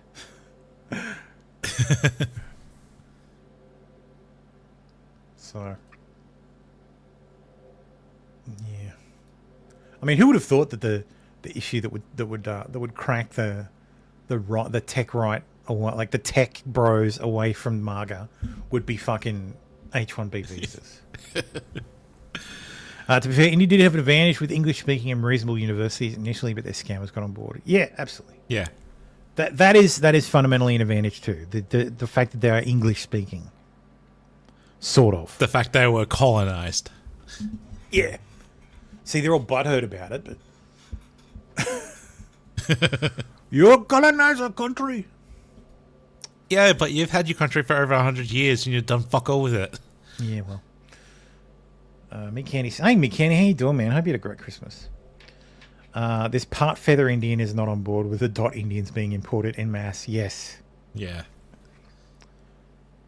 IQ is partially a measurement of deduction and improvisational abilities, but also partially education. I doubt India's public education system is remotely as bad as the US's shitty system. Most people in India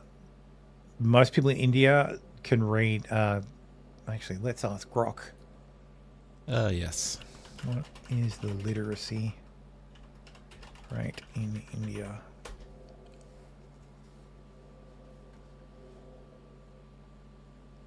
Okay, so 77.7% of Indians can read. It's not great, but it's not bad. That's not bad, yeah. For a country with so many people, that's pretty good. Yeah. I'd say it could be better. It should be in the 80s. Oh, Mick Candy says Mick Candy meant remotely is good. A little bit of a difference, yes. Yeah. But yes, I agree that. So IQ is a measurement of deduction and improvisation abilities, but as well as spatial perception. There's a whole section of IQ tests on spatial perception and the ability to visualize, visually solve problems in your head. So. It's like the what's the Apple thing? The Apple, where yeah. Close your eyes if you can imagine an apple, and then I don't know what the word is, but yeah.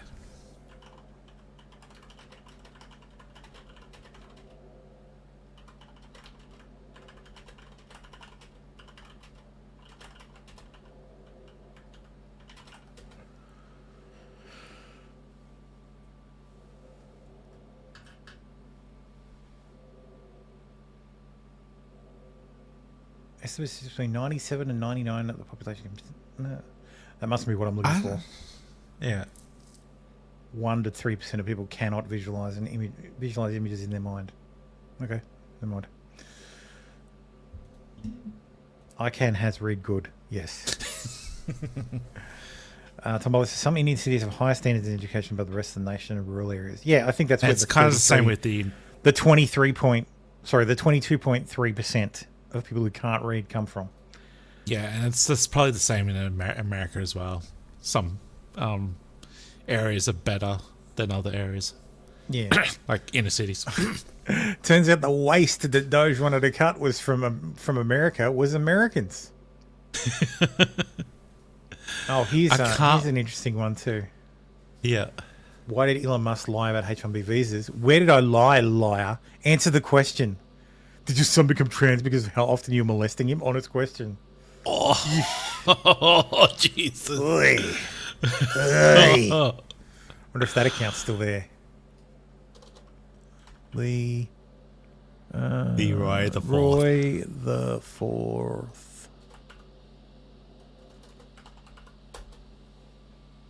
This account does not exist. Oh, of course. I've seen plenty of fucking cope from people who are like, oh, no, that means they disabled their account. They deleted their account. Not that they've been suspended. Bitch, please. Do you seriously think Elon doesn't just go delete? Like your account just doesn't exist anymore? Well, like Elon is petty enough to do that. No, because if I suspend you, you have a pathway to fucking say, "Oh, I've been suspended," and this is what. Like, there's a process. But if if you're just yeeted, boom, you're gone. What are you going to do about it? You never existed. Mm-hmm.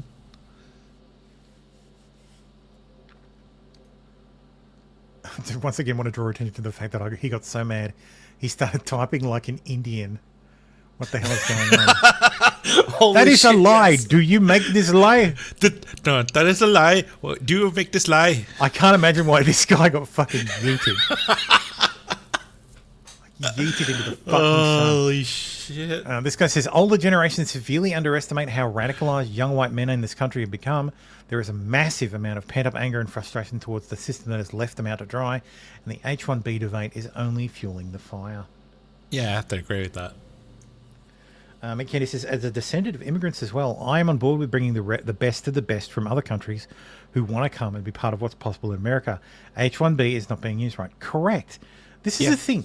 Elon talks about wanting to bring, you know, the creme de la creme, the top 0.1% of the world into the US. There's already a visa category for that. It's an O1 visa. It's how Einstein became an American citizen. Like, we literally call them Einstein visas. You know who else came on an O1 visa? Melania fucking Trump. Oh. I think Elon's more butthurt that he had to come in an H-1B. Or they had to come in an F1 and then an H-1B instead of being invited to come in a fucking O1. He had to climb the visa ladder. Eric says, so when are we going to have to be vaccinated for H-1B? Well, probably halfway through Trump's term, just before the midterms. Yep. Whoever this guy was is gone forever. Well, first of all, I think, and I know the H-1B very well, and it's something that I frankly use, and I shouldn't be allowed to use. We shouldn't have it. Very, very bad for workers. And second of all, I think it's very important to say, well, I'm a businessman, and I have to do what I have to do, and it's sitting there waiting for you, but it's very bad. It's very bad for business in terms of, it's very bad for our workers, and it's unfair for our workers, and we should end it. People who don't understand why Trump won the first time, this is why. Yeah. Dave Chappelle nailed it. Like Dave Chappelle on, I think it was on Saturday Night Live. Was like, people don't understand how Trump got elected. Like, this is how. He went on stage and said, like, this system's corrupt. I know because, you know, I bribed you. Like, and people are like, damn. But yes, Trump supports immigration visas backed by Musk. I have many H-1B visas and my brabbities. President-elect Trump told the Post Saturday he supports immigration visas for highly skilled workers. But to side with Elon Musk in the rolling intra-MAGA debate on the issue, I've always liked the visas. I've always been in favor of the visas. That's why we have them. Trump said by phone, referring to the H-1B. Like, obviously, he hasn't always been in favor of them. He has used them. Mm-hmm. So unless you don't believe what Trump says, which at this point, do you? I have many H-1B visas in my property. I've been a believer in H-1B. I've used it many times. It's a great program. He restricted access to foreign worker visas in his first administration, has been critical of the program in the past. So this douchebag, highly skilled Indian immigrant investor. I'm a techno-entrepreneur and engineer. I create jobs with young Indian and American grads. Bullshit! I want to address the old tweets that have resurfaced in which I made offensive, dismissive remarks about white people, even calling them low IQ. Those words were wrong and I deeply regret posting them.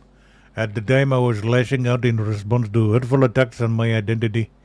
People telling me I wasn't a real American and urging me to go back to India. These comments got me to my core. However, I recognize that my own retaliatory words were disrespectful, harmful, and do not represent my true beliefs. The truth is, I have tremendous admiration for the countless contributions that white Americans, alongside people of all backgrounds, have made in this country. My misguided tweets sprang from frustration and pain, but that does not excuse them. I want to be clear. They do not reflect my genuine respect for diversity and unity that define America. I am learning to handle provocation in a calmer and more thoughtful way, and own the fact that I fell short in these instances. I am sharing this apology in the hope that we can move forward. I truly value our shared American identity. My fight for it is belonging, not a division. I'm committing to growing from this experience, taking responsibility for my past mistakes, and honoring the ideals of respect and inclusivity that this country stands for. I'm sincerely sorry, and I appreciate those who take the time to understand my side of the story. I promise to do better. Sid Thema Grupari, voice very sour. Unsubbed for having a filthy Pajit on. No, sir, do not do the needful. Do not unsubscribe. Please subscribe to the channel. Yes. This fucking proposed community note. The old tweets you're referring to are all less than 2 months old, and many are from this same month. The ones where he called white people low IQ is from November 9. He has, of course, blocked replies. Of course. Social media sites such as X can indeed fuel irrational anger and regret. Oh, no doubt. I managed to avoid it, though. I write many tweets and then delete them. Yes. Because I can control myself, mostly. Fact check. True. Fact check true. December 12th, December 6th, December 3rd, and this was before the H-1B controversy.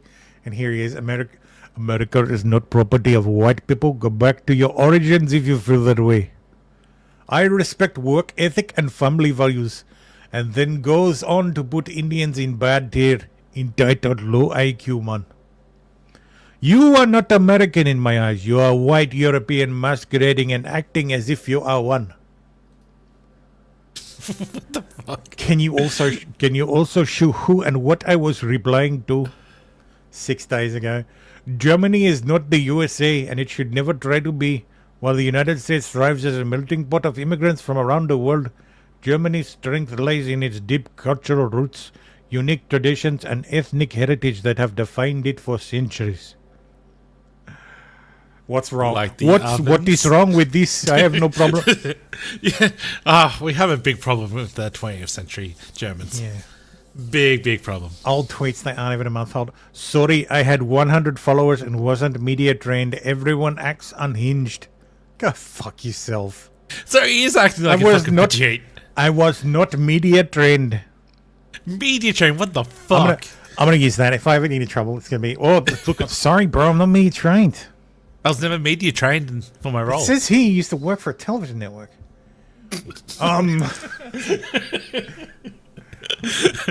I did find this. From the Department of Government Efficiency account, we are very grateful to the thousands of Americans who have expressed interest in helping us at Doge. We don't need more part-time idea generators. We need super high IQ, small government revolutionaries willing to work 80-hour plus weeks on unglamorous cost-cutting. If that's you, DM this account with your CV, and Elon and Vivek will review the top 1% of applicants. I guess the top 1%. We know where the top 1% of applicants are going to come from, though. Vegeta. Tombola says, wasn't Germany only united in the late 1800s? Yeah. That's correct. Yes. Don't worry, Australian Department of Internet Safe Spaces will re-educate you under offensive violations. Yes. Yes. I expect to get a letter from the Office of the E-Safety Commissioner one day. Don't forget to watch what you say online. And remember, we're always watching. This fucking cope, man. Tim Pool says, the attacks on Elon and the narrative being built around censorship feels like an op. I'm not falling for it, and neither should you. They've been trying to get Elon and MAGA to go to war for weeks. Fuck that. Everyone's friend Radix says, no, Tim. This gaslighting doesn't work anymore. Elon pushed something insanely unpopular, failed to read the room, doubled down, resorted to shrill leftist tactics of denouncing his critics as unrepentant racists, called American workers retards and subtards, called for a Stalinist purge of the Republican Party, then told people to fuck themselves in the face and said he would go to war with them. He's removed blue checks, deleted accounts of his distractors, and announced shadow banning is back. Shadow banning is back, baby. They will keep trying to move the goalposts and gaslight about what happened. Don't let them. It was Elon who said fuck yourself in the face, not some leftist conspiracy to cause division. Yeah, I seriously don't understand why people are acting like this didn't happen. Yeah, exactly. Yeah. Because they're paid and don't want to upset their shadow daddy. Yes. Yeah. The Elon, like I have said long before this, the most insufferable people are the fucking Elon dick riders. Like, he's not your daddy, man. He's not gonna fucking ride to your rescue. Like, he's not a fucking hero. He's a businessman who's revolutionized the fucking EV industry. He's revolutionized the fucking space industry. And he bought Twitter. And he didn't want to buy Twitter. He made a fucking joke and got fucking screwed into buying it at a maximum possible price. And also, fuck him. Fuck. Fuck him. I did want to, speaking of Tim Pool, because we do have to go back 2 weeks, there was this story that I've put in our fake news section. Yes. From Meteorite News that says Tim Pool is reportedly selling his entire operation to the Daily Wire effective January 1st. Sources confirmed to Meteorite News. One source told Meteorite News that Daily Wire employee has been questioning Timcast employees to determine whether they will be terminated, while a second said it's unclear which employees will retain their positions. Sources spoke on condition of anonymity due to concerns of legal reprisals. It is also understood Tim is moving to Nashville, and any employee retained will need to relocate after many were required to move to West Virginia to begin employment. Pool recently commented on the Daily Wire split from Brett Cooper without disclosing his deal with the Daily Wire. It all just seems so obvious. It all just seems like obvious contract stuff to me, wrote Poole of the decision between the Daily Wire and Cooper to part ways. I assume Brett wanted more money. Daily Wire didn't want to pay more. This is the only source. Yeah, that's kind of sus. Let's have a look at Meteorite News, their website.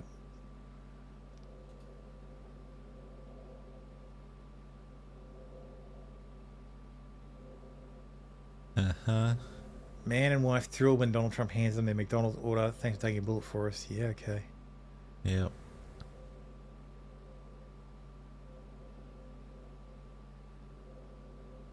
I don't know, it seems bland, that website.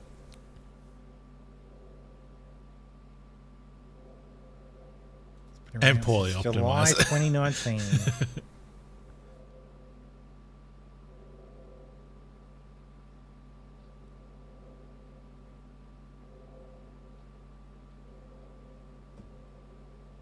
Yeah, it just looks like just Donate, yeah, of course. Yeah, donate, naturally. Click here to give. PayPal. Oh, that's dangerous. Contributors.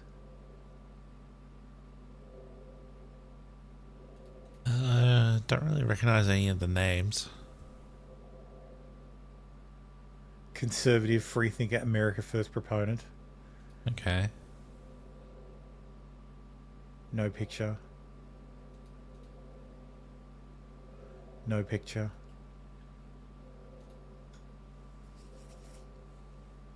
North Carolina conservative. Okay. No picture. I assume if you don't have a picture on here, you're fake. You don't exist. Yeah.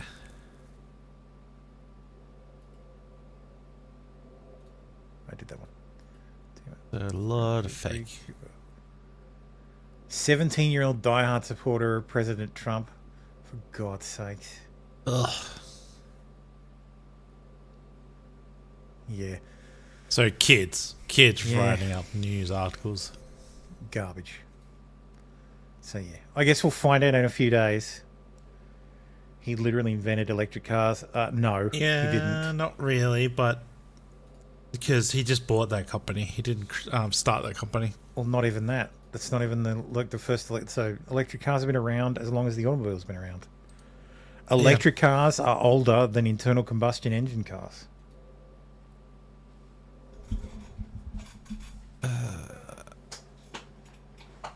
You're like, what? That doesn't sound right. Let's have a look. Kinda, yeah. It'd probably be steam powered, more likely, kind of thing. But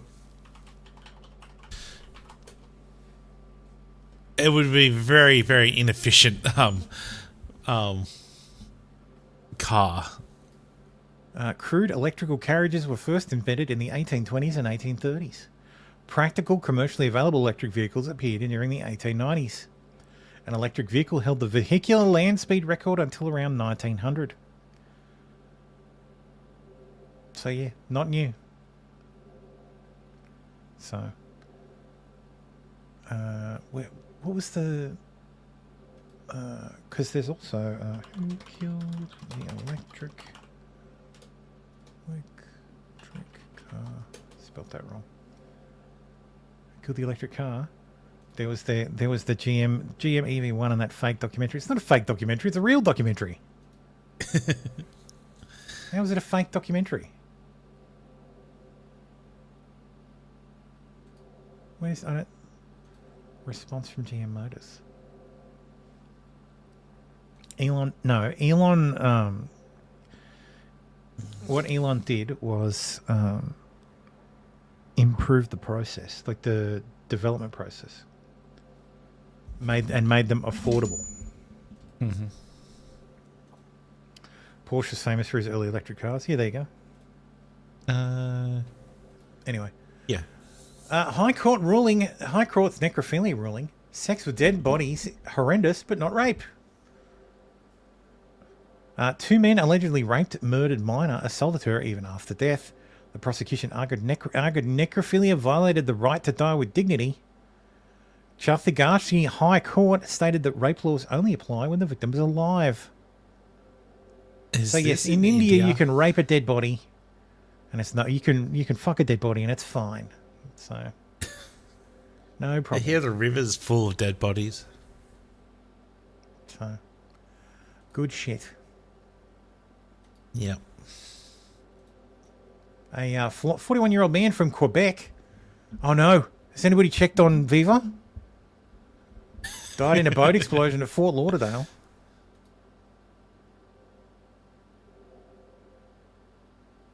Damn, that guy on the dock is lucky as fuck. Oh, yes.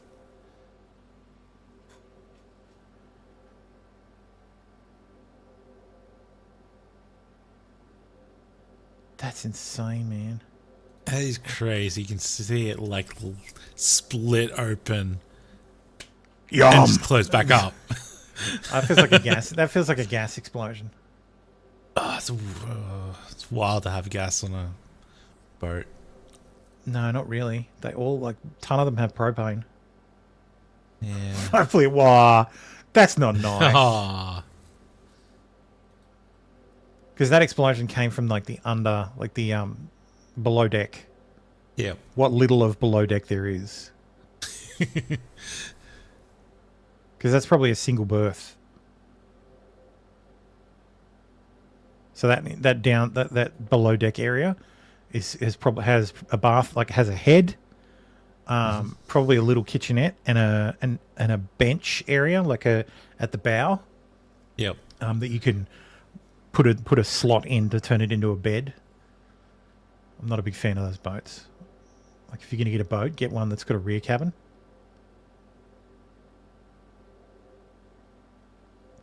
Yum, yum. Hello. Hello, chat. I'm going to hell. My wife tells me all the time. So, 3 teens between the ages of 12 and 15 were shot while trying to rob a man in northwest Harris County, Texas. Right. With one critically injured. Several teens between the ages of 12 and 15 tried to rob a man with what appeared to be a pistol. The man retrieved a weapon and fired, hitting at least 3 boys. I ran down to see what I could do to help, looked at his face and said, "This is a baby, it's a child," the neighbor said. All 3 children were transported to hospital with one in critical condition. The teens and the man involved lived at the same complex. Man stayed at the scene and cooperated with officials but was not detained or charged. God damn. Investigators say this whole thing happened late last night. So on Christmas Day, they tell us that 3 to 5 kids who were aged 12 to 15 years old tried to rob a man by gunpoint right here in the parking lot, which is where those children live, according to neighbors. The man they were trying to rob, investigators say, got a gun and started shooting, hitting 3 of the children. Those children were then taken to the hospital and are still alive right now. But one child who is only 12 years old is in critical condition at the hospital as we speak. He screamed out help, so I ran down there to, see what I could do to help him. And I took one look at his face, and I'm like, this is a baby. It's a child, and my mind went all over the place at that point. Investigators say this whole thing happened late last. No prizes for guessing what particular ethnic background these kids are. Blacks, right? If they haven't released the description yet, you know what it is. Oh yeah. Yeah, fuck around, find out. Yeah, something, play stupid games. Exactly, engineer. How you doing, man? Merry Christmas. Hope you had a good one. Merry Christmas. Astonishing words of glamorous head teacher's husband after dad of underage boy she'd been raping confronted him. Hey, man. Hey, don't say hey, man to me. You got a monster. If I was you, you stupid mother, I'd leave her. Man, listen. No, listen to me, you stupid mother. I'll cave your stupid head. Do you want to? I'd love to put my hands on. You're a stupid mother. You know that? You dumb mother. You dumb mother. Think about, God preaches forgiveness, man. Yeah, I'm gonna preach forgiveness when I put my hands on your throat, you stupid mother. I understand your piss, man. No, you don't get it, you dumb. Listen to me. I am not gonna settle outside of court. There's not enough money you could possibly offer me to settle this. Get that through your head. Your woman is a monster. Hey, you want me to tell you the whole story? She had another 13-year-old in there watching the whole thing. She's a monster. Hey, man. Oh, Jesus. Zamora was arrested in 2018, aged 27, for the shocking crimes at La Brisa Academy, with newly unearthed footage depicting her trembling voice as she was confronted by a victim's dad. The pervert teacher, now 33 and 5 years into a 20-year sentence, had a surprising ally in her husband after being confronted over the multiple rapes which took place as another child stood as a watchman. Always feels weird when a woman rapes a man. Like, it always feels like, really? Like, I know it's the same. Like, it's the same, but it's not.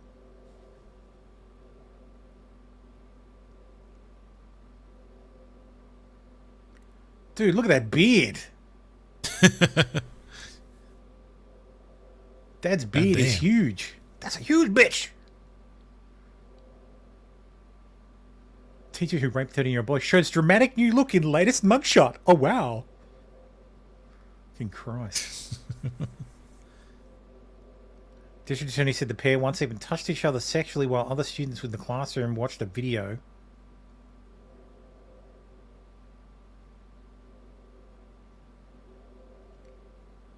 Is now tutoring. Serving 20 years sentence for having sex with a 13-year-old male. That student is now tutoring fellow inmates behind bars. Just disappointed that they're all adults. Yeah. And female. At least you know she won't have sex with them. Onlyfans star Scarlett Vast finally welcomes Christmas miracle baby with stepbrother Taya Ritchie. Hey, stepbrother. This OnlyFans family just got bigger. Scarlett Vast and her husband Taya Ritchie, who is also her stepbrother, have welcomed their first baby. What? Hey, stepbrother.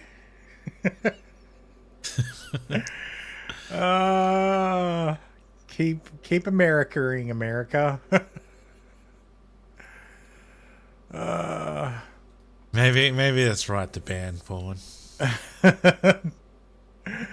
11 Indians killed in Georgia mountain resort due to carbon monoxide poisoning.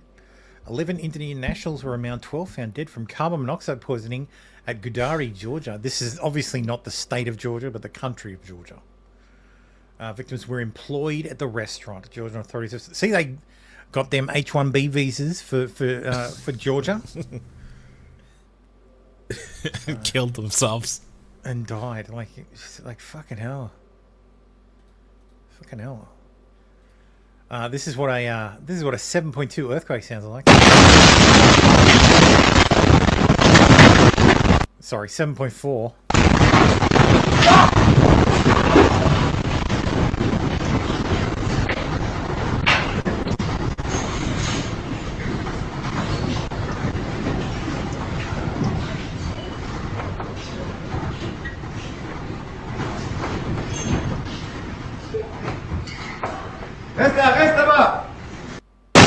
God damn. Damn. No tsunami from that one. California spent $24 billion fighting homelessness, but didn't track outcomes, and the number of homeless people increased 30,000 during that period. The state also accounts for 30% of all homeless people in the US. Of course. R2 repair shop. I've been past there. Seriously?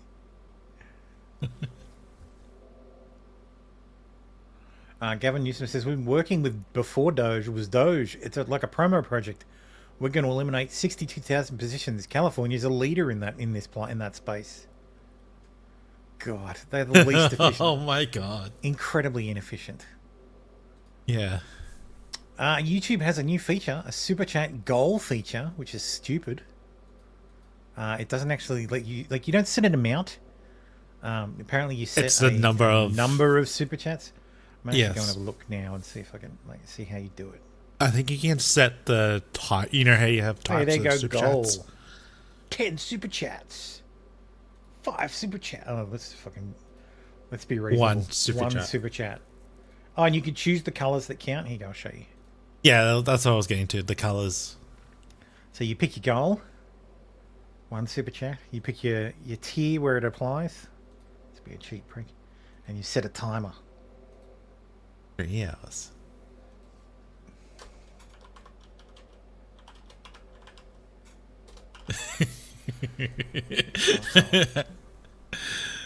So yeah, I don't even see the goal because it's not in the interface for Thingo. But here you go. Here's what it looks like. 1 light blue super chat. I'll be happier. God damn it. So it actually does work. It does work. Great job. It doesn't. That doesn't work. Because I said 1 light blue. And that's a green. Oh no. That's retarded. That's retarded. That means it doesn't actually work for... So... That is stupid. Thank you, Pro Engineer. But that is dumb. It doesn't apply. So if you set a goal at a lower level, and someone fucking sends a super chat that's more than that, it doesn't apply. This is why. Yeah, this is why this goal feature is fucking stupid. Because what it should be is an amount. Like, if you're going to do that, it should be an amount of money, not number of the super actual chats. Yeah. Not the actual super chat brackets. Thank you, Pro Engineer. You didn't have to do that. That wasn't my intention to do that, but yes. But yeah, that's fucking stupid. Why is it a count and not... And $7. Like, but why is it a count? That's stupid. Like, is that a Rumble feature ported to YouTube? Wait, that's a Rumble feature? I could set a super chat goal on Rumble? Hang on, now I have to go to fucking Rumble. Alright. I don't think that's a feature on Rumble. It might be a feature in Rumble. Let's see. Share this tab instead. I don't even see. Like, I can buy gift subs. I can pay for a rant. There's no... No, it's not. Yeah, so there you go. It's not a feature. Okay. So. I think it's more of a... Yeah, it should be... Exactly, engineer. It should be dollars, not quantity. So, see, this is the thing. This is the problem with YouTube. They have an idea, they do it, and... They fuck it up. They do it the fucking retarded... Actually, it goes back to the Indian thing. It goes back to the H1B thing. Someone said... We need a goal. We need a goal thing set. Just like Twitch. Just like Twitch. And they're like, yes, okay. Oh, yes, we have executed that for you, sir. We have released it to live. Wait, it's number of... Hang on, but it only applies to the one you pick. That doesn't make sense. Oh, we're very sorry, sir. We'll see it. Never mind. We'll just leave it like this for a while.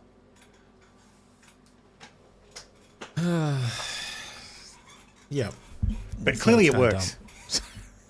And we got $7 out of it. So anyway. Thank you, Team YouTube. Thank you, YouTube, for doing a 70% job, and thank you for Pro Engineer for testing it. You can charge those back if you like. Bad news, everyone. The X-Files is getting a reboot over at Disney. Oh no! So yes, I'm not looking forward to that.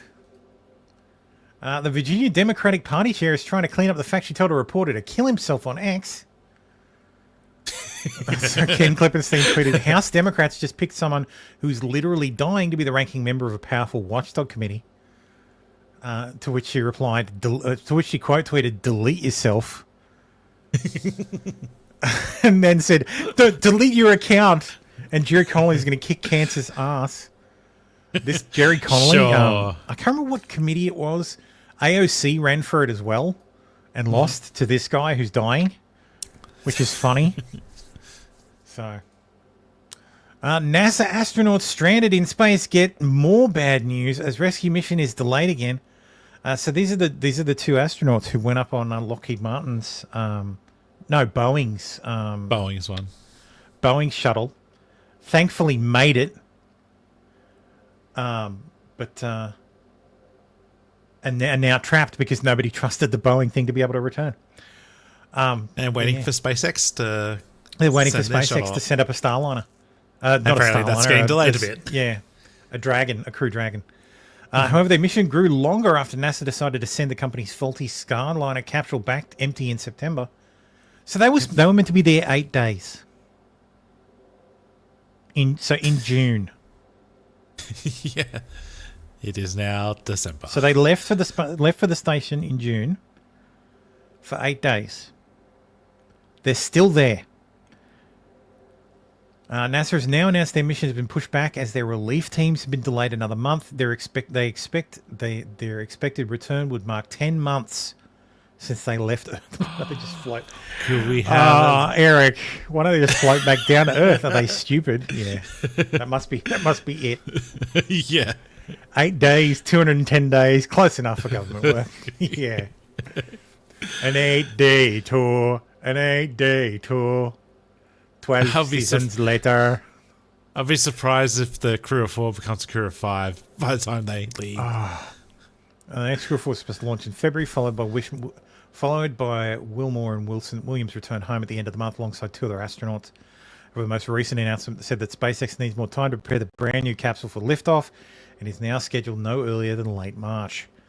Now, as I said, it considered using a different SpaceX capsule to fly the replacement crew to keep the flights on schedule, but they decided they would wait for the new capsule. Jesus Christ, these poor bastards, man. Yeah.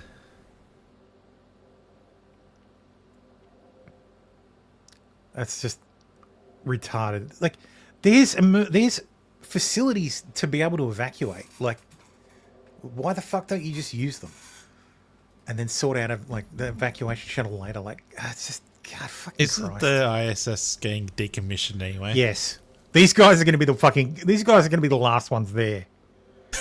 It's going to be, well, actually, we can't bring you back now, but fuck it. You guys just want to hang about until we close the place down? Turn off the lights? The decision for their delayed return was humiliating to Boeing, which has struggled for years to get their Starliner program off the ground, only to be bailed out at the 11th hour by the biggest competitor. Boeing is just a fucking disaster. Oh, yeah. Too many Pidgeots. Yeah. Oh, actually, let's go back to the H1B visa thing. H1B. I think we kind of cracked the code on why so many companies are just getting lower and lower quality. I think we cracked the code.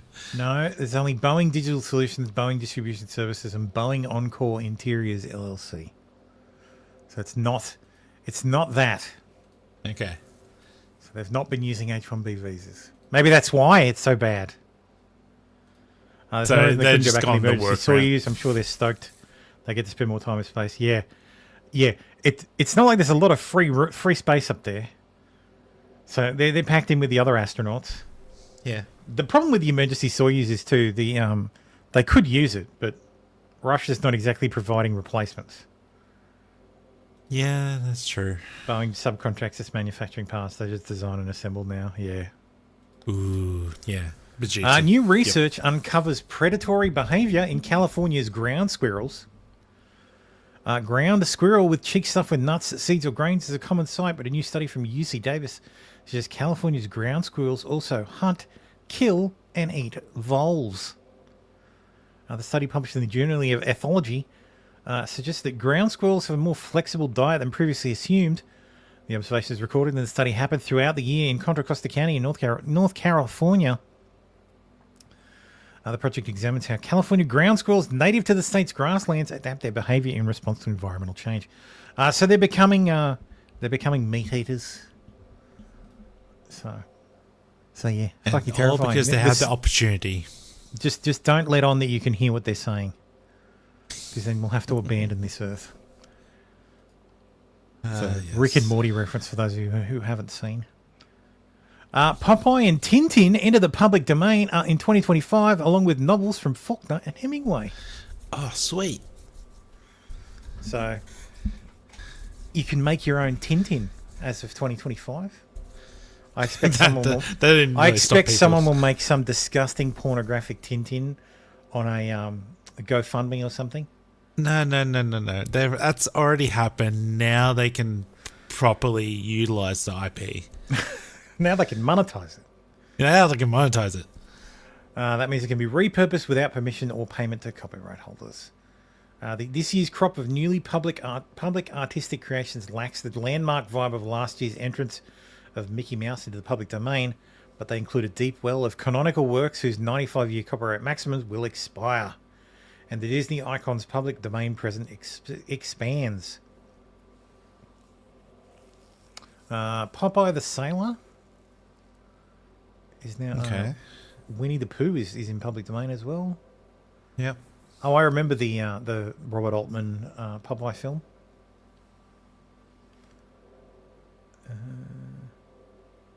The movie that was tepidly reviewed initially stars director Steven Spielberg's Adventure of Tintin, but the comic about the boy reporter that inspired it. Yep. My cousin was a huge Tintin fan. Books Yeah, and it was pretty American decent. literature at its height. The Sound and Fury, arguably William Faulkner's quintessential novel with its modernist stream of consciousness style, was a sensation of its publication despite being famously difficult for readers. It uses multiple non-linear narratives to tell the story of a prominent family's ruin in the author's native Mississippi and would help lead to Faulkner's Nobel Prize. And Ernest Hemingway's A Farewell to Arms joins his earlier The Sun Also Rises in the public domain. The partly autobiographical story of an ambulance driver in Italy during the First World War cemented Hemingway's status in the American literary canon. It's been frequently adapted for film, TV, and radio, which can now be done without permission. Mm-hmm. That's fucking great. So yes, public domain is great. It's good to see more stuff go into the public domain. Non-linear narrative sounds like Primer. So many films that have a non-linear narrative. Mm-hmm. Pro Engineer says 95 years is too long. It should be 50. Yeah. Yeah. 95 is retarded. Congratulations to Billie Eilish, who admits that she's had a lot of good sex this year. Okay. Okay. Teenage girl plotting mass shooting at high school arrested after gun misfires. A 19-year-old student who, quote, wanted to find peace with herself shot a classmate at high school in the northern Brazilian town of Natal on Tuesday, the Rio Grande Norte civil police said. Authorities said that Ledeia Santos spotted an 18-year-old classmate along the hallway and shot him in the head at the Iberlio Wanderley School. Santos is in the 11th grade, then walked inside a classroom and attempted to shoot a teacher as students who were about to begin taking a test, but the gun got jammed. Uh-huh. So God basically said, yeah, no, fuck that guy. But no, you don't get the other ones. See, and I was told school shootings only happen in America. They're only Brazil's successful. bringing it back. They're only successful in America. That's the difference. See, and they think Americans are retarded. Indian Navy boat hits a sailing ferry, killing everyone on board the Navy boat. Most mesmerizing thing about this video is the Indian music being played in the background. Indians are comically, hilariously incompetent.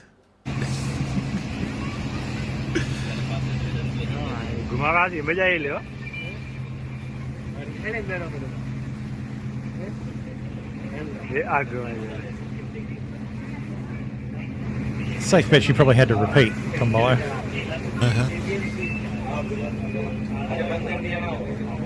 When's it going to hit something?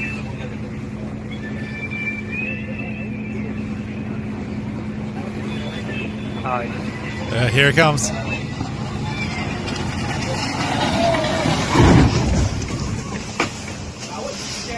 Oh, fucking hell. Holy shit. Holy shit, man. Questions for Australia amid reports US could ban TP-Link router sales in 2025. Oh, no. The US media reports the Biden administration is investigating whether to ban the sale of TP-Link routers made in China over cybersecurity concerns. So, yeah. But we already banned Hawaii. Huawei. Hawaii. Or whatever. But yeah, US Cybersecurity Infrastructure Agency said last year that TP-Link routers had a vulnerability that could be exploited to execute remote code. I'm concerned about this because I have TP-Link lights. So, okay.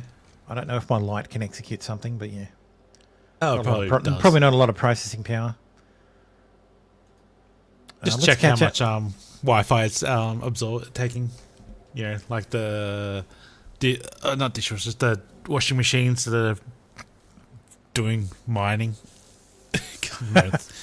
All my bulbs are crypto mining. Why won't this turn off? It's blinking in a weird cadence.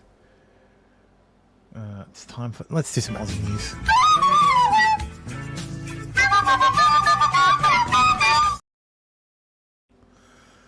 Oscar Jenkins, Aussie Cossack Simeon Bolkiov offers himself for prisoner swap for captured Australian teacher.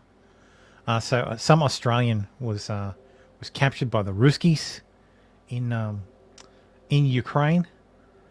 Apparently he was teaching English in China and flew from China to Ukraine. It's all very sus. But yes, apparently Aussie Cossack, who's been hiding out in the Sydney consulate for 2 years to dodge an arrest warrant, has offered himself up as a prisoner swap for Melbourne teacher captured in Ukraine's Kursk region.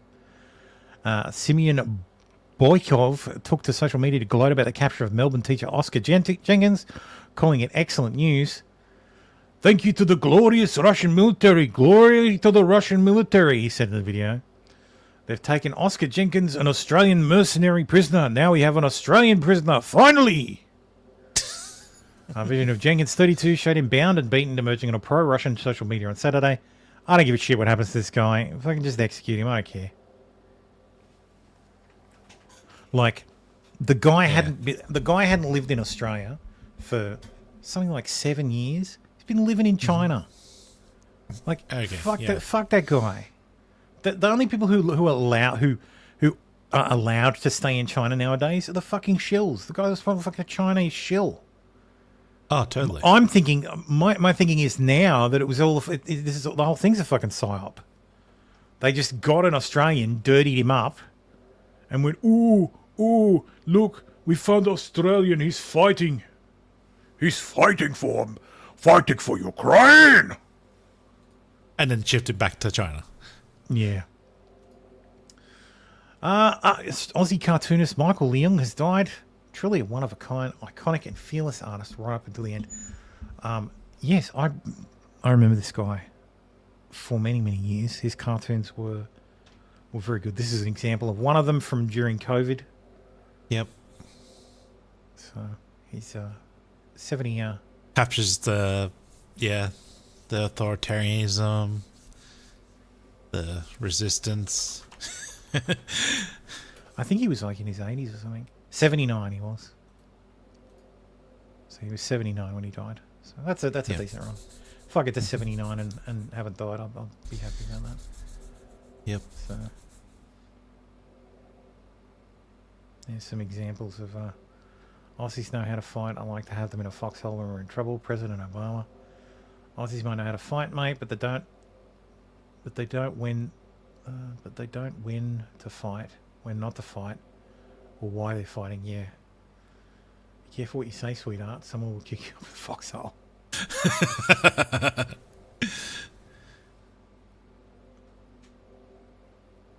By his own admission, he touched a landmine with a 2015 cartoon that compared the Victorian government to fascists over vaccinations, which he called mass medication.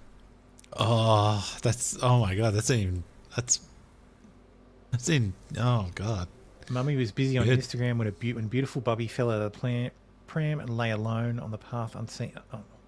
Lay on the path unseen and alone, wishing that he was loved like a phone. Damn. That's a good one. I don't think I'm in a position of power. It's a cartoon, a drawing after all. It's only the drawing of a duck. The cartoon was described as misogynistic and reductive.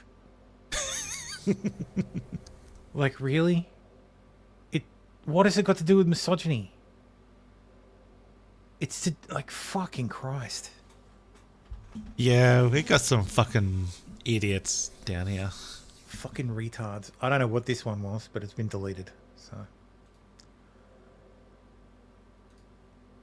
Yes, more Ray Gun. I don't know if we covered this before but Ray Gun sued a comedy club and the creator of Ray Gun the musical in order to prevent the musical from launching. There's a whole thing about it. Lewis Spears, who's on YouTube, he's a comedian. He's got a few good videos about it that break it down. I would advise you to go watch those. But yeah, Ray Gun's a piece of shit.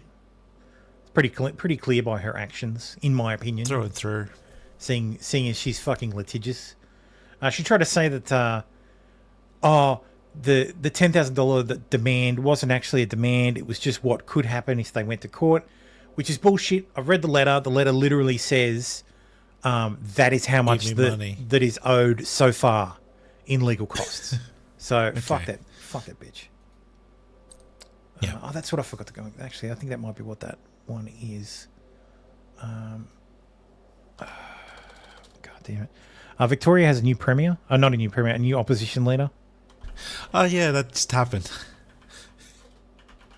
And it's mostly because of what's her name? Everybody's favorite busty Victorian politician, Moira Deeming. Yes. Because we covered it before the Christmas break, but Moira Deeming was successful in her defamation suit against the former opposition leader. Oh, here it is. Yep. So she sued to get back into the party because she was expelled. And before Christmas, because she was defamed by the. She said, "Look, I'm not a Nazi. I went back into the party. This is bullshit. You lied about me." So they held a vote. The opposition leader, John Picciuto, who was being sued and actually lost. Yes, she did try to copyright a dance move. She tried to copyright Ray Gun tried to copyright the kangaroo pose. So, but yeah, she. They had a vote. John Picciuto killed the vote by because he gets 2 votes because he gets his normal vote as a member and then he gets a vote as leader. He used his leadership vote to kill her return to the party, which did not sit well at all. So the party room called a spill motion. It passed, and he's been kicked out. So the new leader of the Liberal Party in Victoria is what is it, Ben Bratton or something? Brad Batten. BB. I was hoping in the ultimate ironic justice that it would end up being Moira Deeming who would become the leader of the Liberal Party in Victoria, because that would be fucking hilarious. But yeah, in other Victorian news, the Treasurer has resigned after running up 150 odd billion dollars worth of debt. Yep, something like that. Ridiculous. Yeah. We're never going to pay it back. So this one might get me in trouble. In 2015, Senator Bill Heffernan used parliamentary privilege to reveal he had a police document that named at least 28 alleged pedophiles, some of whom are prominent Australians. Current politicians have either ignored it or called it an urban myth. Below is a thread of documented evidence pedophilia exists within the Australian politics and judiciary. I'm just going to scroll slowly through this rather than read it myself. Pedo. Because I wouldn't want to... maybe. I wouldn't want to imply that any of this is true because I don't know. Maybe. I don't have parliamentary privilege. Maybe. So, who knows? Maybe. Yeah. Anyway, let's see what Luigi's up to. Here over the rotors of the helicopter. Talk to us about what you're seeing now and just the scale of the law enforcement presence there. Yeah, like I said, I've never seen anything like this, Forrest, to be quite honest with you. There are just law enforcement from so many levels here, and it's very clear, as you just saw, that walk from the helicopter all the way down that pier to that Sprinter van, which he just got into, while he's shackled. They clearly want the photo opportunity to show what they believe they got their guy. I mean, that's what it really feels like, because that was like a long perp walk, as we would call it, in the news industry. And now we're told in that Sprinter van he will travel to a federal building where he will be federally processed. I also Wait, federally processed? I thought this was funny. Spot the difference. Who did it best? Yeah. Interesting.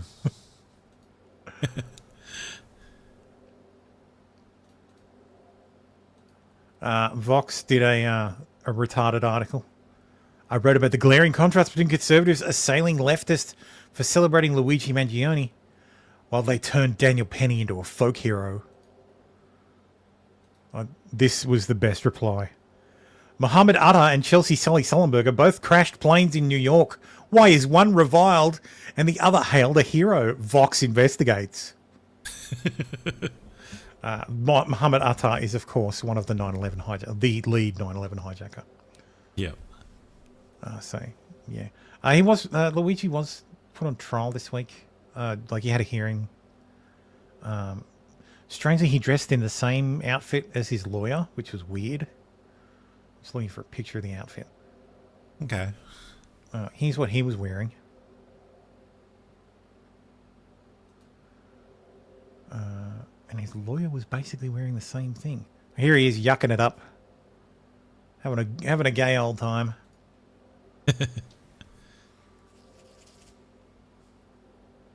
All these people simping for fucking Luigi.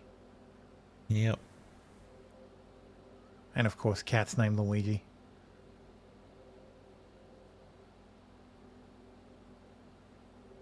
Who cares? Nobody cares. Nah. Let's talk about Biden's commutations. So let's talk about Biden. So Fox News reported that he has spent 570 days or 40% of his entire presidency on vacation. This guy is different. Joe Biden, he has spent 570 days on vacation the last 4 years. Get out your calculator, America. That is 40% of his presidency. That means 4 out of every 10 days, for those of you who aren't good at math, Joe Biden has spent on a beach or otherwise at some form of not working. This guy is different. Joe Biden, he has spent 500... I don't ever want to hear about how Trump spends too much time at Mar-a-Lago. Also, clearly there is a deep state, because if the president's like gone half the time, then clearly he's not really running things. Well, that's right.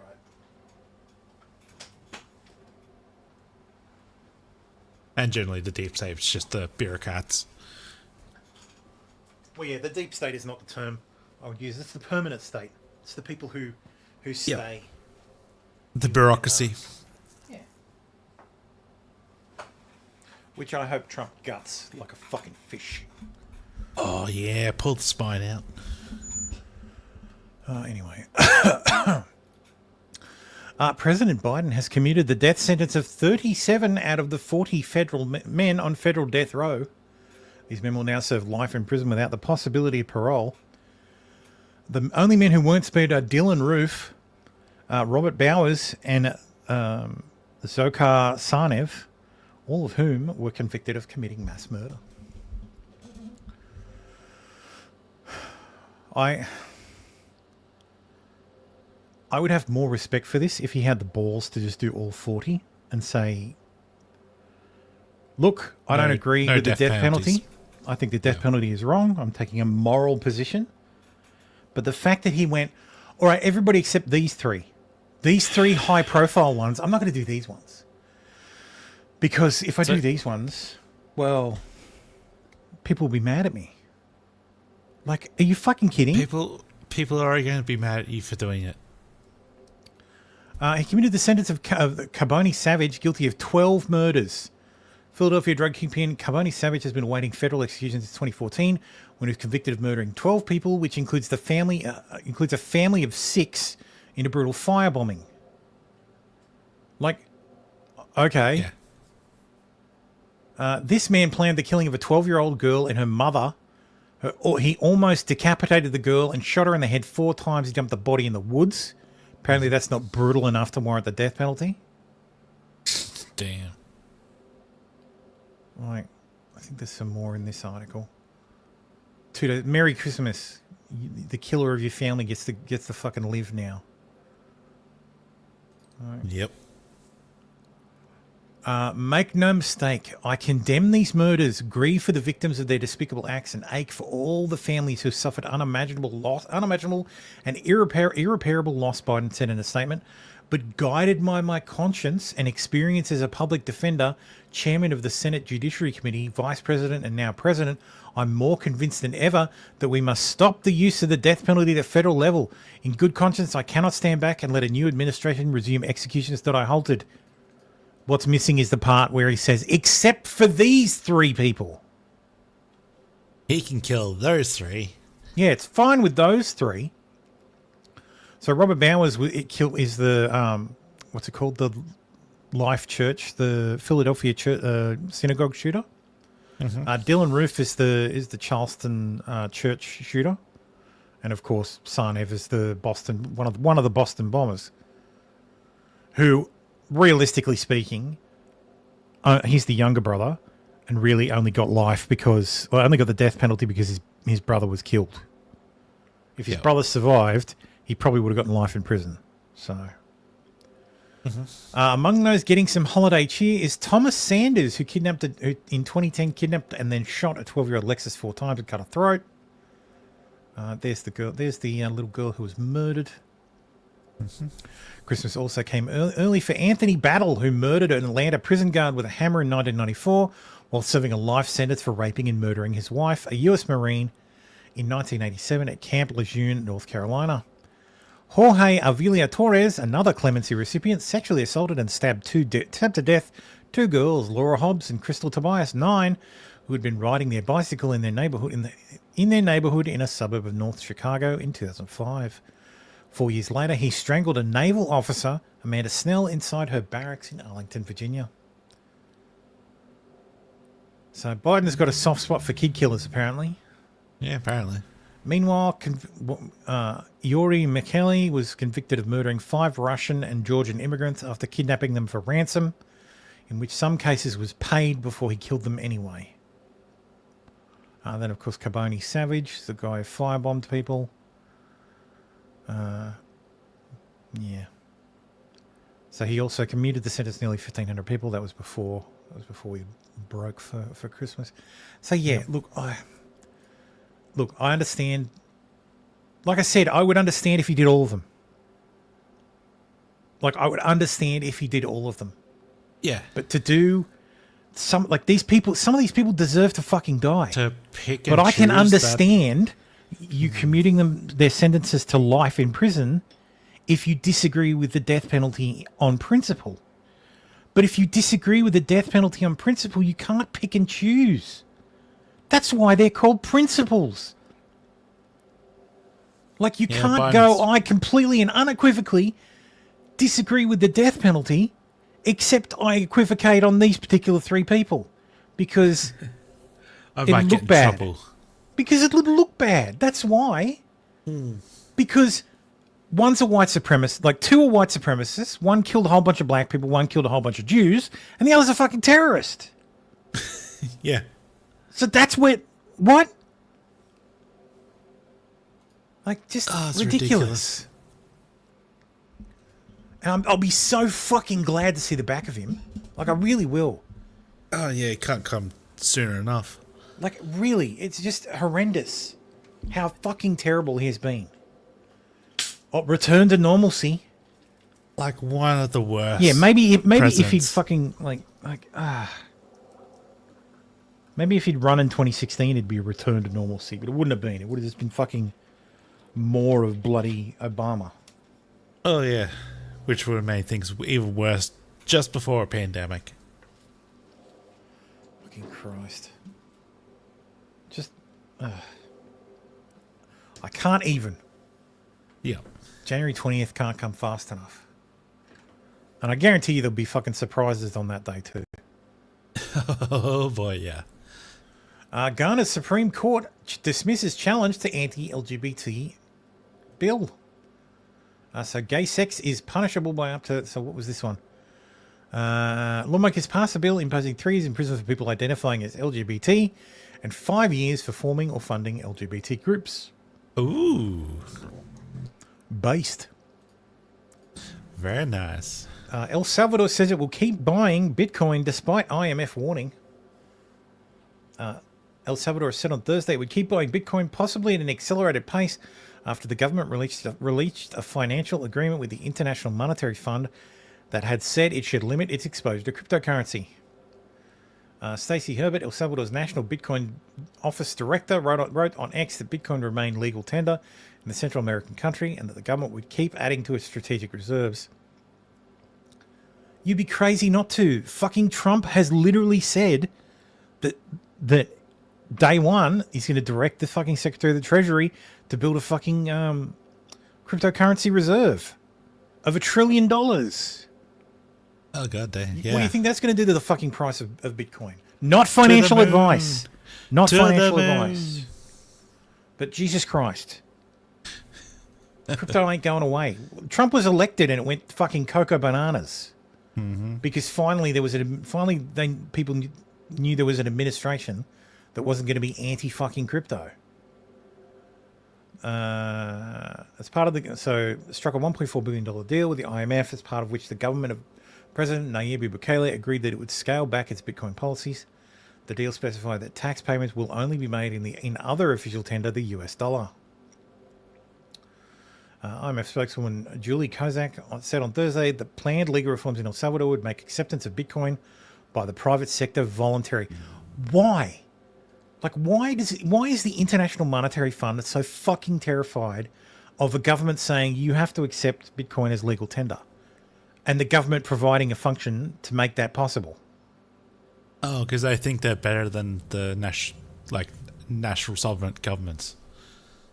El Salvador owns 5,968 coins valued at $594 million. Yeah. Reiterated plans for a strategic reserve of the cryptocurrency similar to a strategic oil reserve. Fucking retarded. Yeah. Speaking of crypto, Haley Welch says, I take this situation... Now, I couldn't remember if the Hawk coin stuff happened before the holidays or after. Or during. So I'm going to assume it was before, and we covered it on the show. I'm pretty sure we did, covered the pump and dump. The pump and dump. Okay. Well, Haley Welch has finally woken up because, of course, she went to sleep. Yeah. And she said, I take this situation extremely seriously and want to address my fans, the investors who've been affected, and the broader community. I'm fully cooperating with and am committed to assisting the legal team representing the individuals impacted, as well as help uncover the truth, hold the responsible parties accountable, and resolve this matter. If you have experienced losses related to this, please contact Berwick Law using the link below. So, yeah. Yeah. The man who sprayed pesticide on produce and food in Walmart in Mesa, Arizona, has now been arrested. People do this retarded shit for TikTok clout, and I fucking hate it. It's genuinely one of the reasons that TikTok should be banned. Because no platform other than TikTok has had such a... I feel like it has such a negative effect. Like, it's such a... it kind of promotes that negative effect. Negative feedback loop on TikTok. Yeah. And it's not like TikTok is the first platform to do this, do it the way they do it. Because before TikTok, obviously, was Vine. Mm-hmm. And TikTok was Musical.ly before that. So, yeah. But I don't know what it is about TikTok. I feel like the algorithm is encouraging this type of behavior. And given who runs the platform, it's tough to fucking... Make sense. It's tough to not put the tinfoil hat on. Yep. So, yeah, good. Fuck that guy. DC to celebrate April Fool's Day 2025 with Harley Quinn Fartacular, silent but deadly, one shot. Yes, seriously.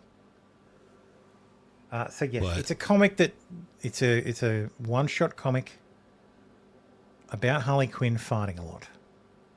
So okay, it's the author's barely disguised fetish. Yeah, like I fucking comics, man. I don't know. Western comics. Fucking disgrace. Oh, God, that was a big yawn. Just in, missing Congresswoman Kay Grainer, Republican from Texas, who hasn't been seen for 6 months, was found living in a dementia care facility. She's been in office since 1997. She's 81 years old. Term limits. I do not agree. I do not agree with term limits. Maybe age limits. Maybe no, I don't agree with age limits either. Like cognate limits. People just need to fucking pay attention. People just need to fucking talk to their representatives. And if they're fucking old like this, get rid of them. This is what the party is supposed to do. The party's supposed to go, you're too old, we're getting rid of you. Yeah. Like, she didn't run this election, thankfully. So she retired. But she's technically still a member of Congress till January 3rd. So Oh, okay. Couple more days, love. But yeah, like missing 6 months.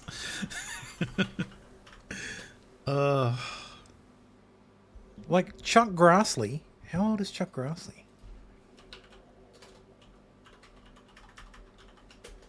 Like he's as old as the fucking hills too. Chuck Grassley was born in 1933. He is literally 91 years old. Mm-hmm. And I'm sorry, if you've seen Chuck Grassley, he's still a fucking gun. This is why when like you term limits and arbitrary lines on age are fucking retarded. Like it's not the solution.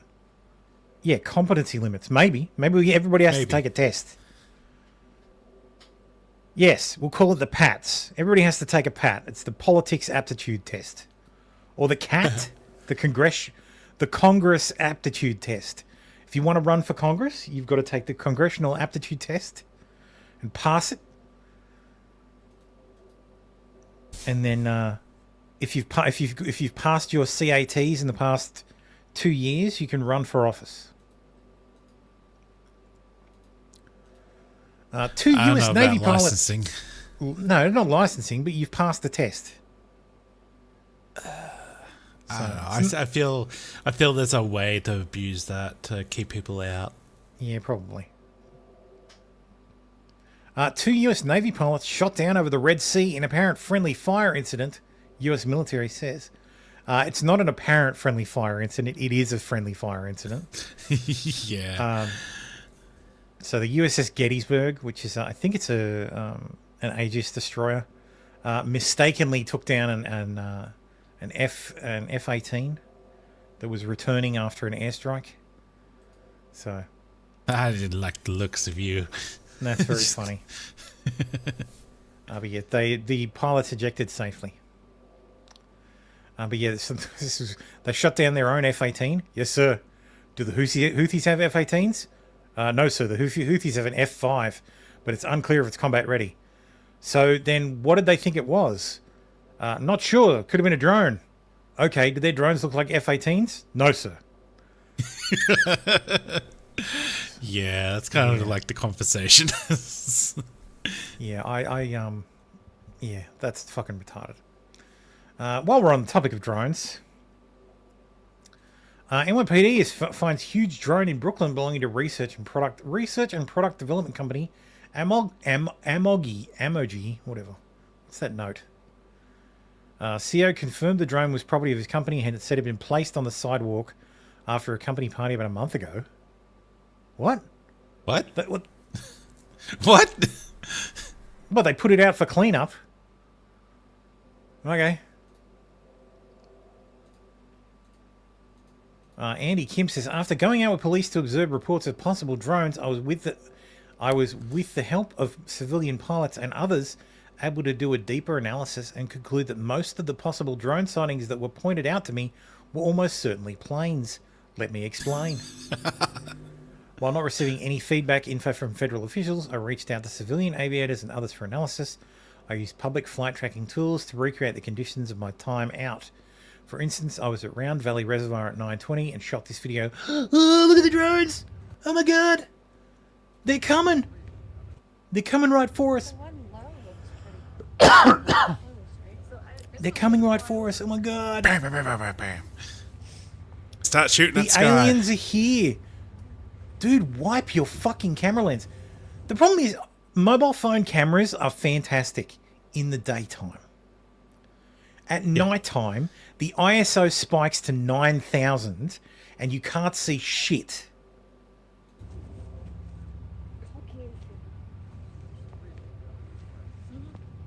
And this is the problem. People aren't looking at these things with their naked eye. They're looking at them through their fucking phone. And going, oh my god, man, that doesn't look like anything. Oh my god, it's a good blinking. Blah, blah, blah, blah, blah, blah. While I didn't observe a plane in the flight tracker at that moment, I was able to pull up more detailed flight data subsequently and spotted one small plane taking a path of what was pointed out to me the other night as a possible drone flying near us. I share this because this is the kind of analysis we need, but we're not getting from the federal government to explain the situation. It's not a situation. Yeah. It's people having a fucking mass hysteria event, which is encouraging more people to look in the sky and misidentify fucking planes. And the FFA is not going to do shit about that. They're just not getting involved in that. I don't discount others may have seen actual drone activity, and not all I saw is fully explained by flight paths, but much of it was, and I think the process of which I got confirmation points to the kind of explanations we need from government authorities to address the public concerns. Oh my God, One no. second.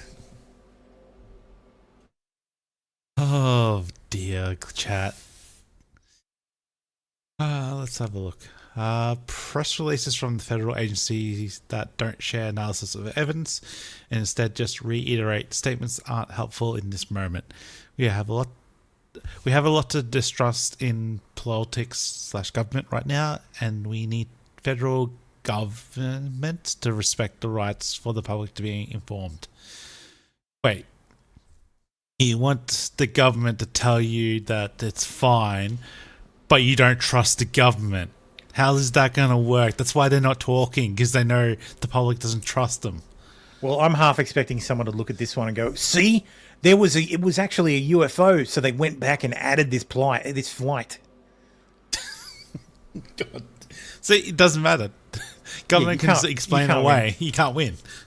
Here's a nice primer on what how to identify planes flying over New Jersey or anything flying over New Jersey. Drone rip-props. Anyway, that is the drone update. I sincerely hope there is not another one next week. New York's top cop, Jeffrey Muldry, abruptly resigns after allegedly demanding underlings perform sexual favors in exchange for overtime.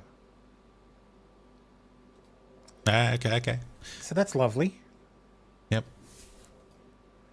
President-elect Trump's incoming national security advisor had a conversation with Ben Shapiro.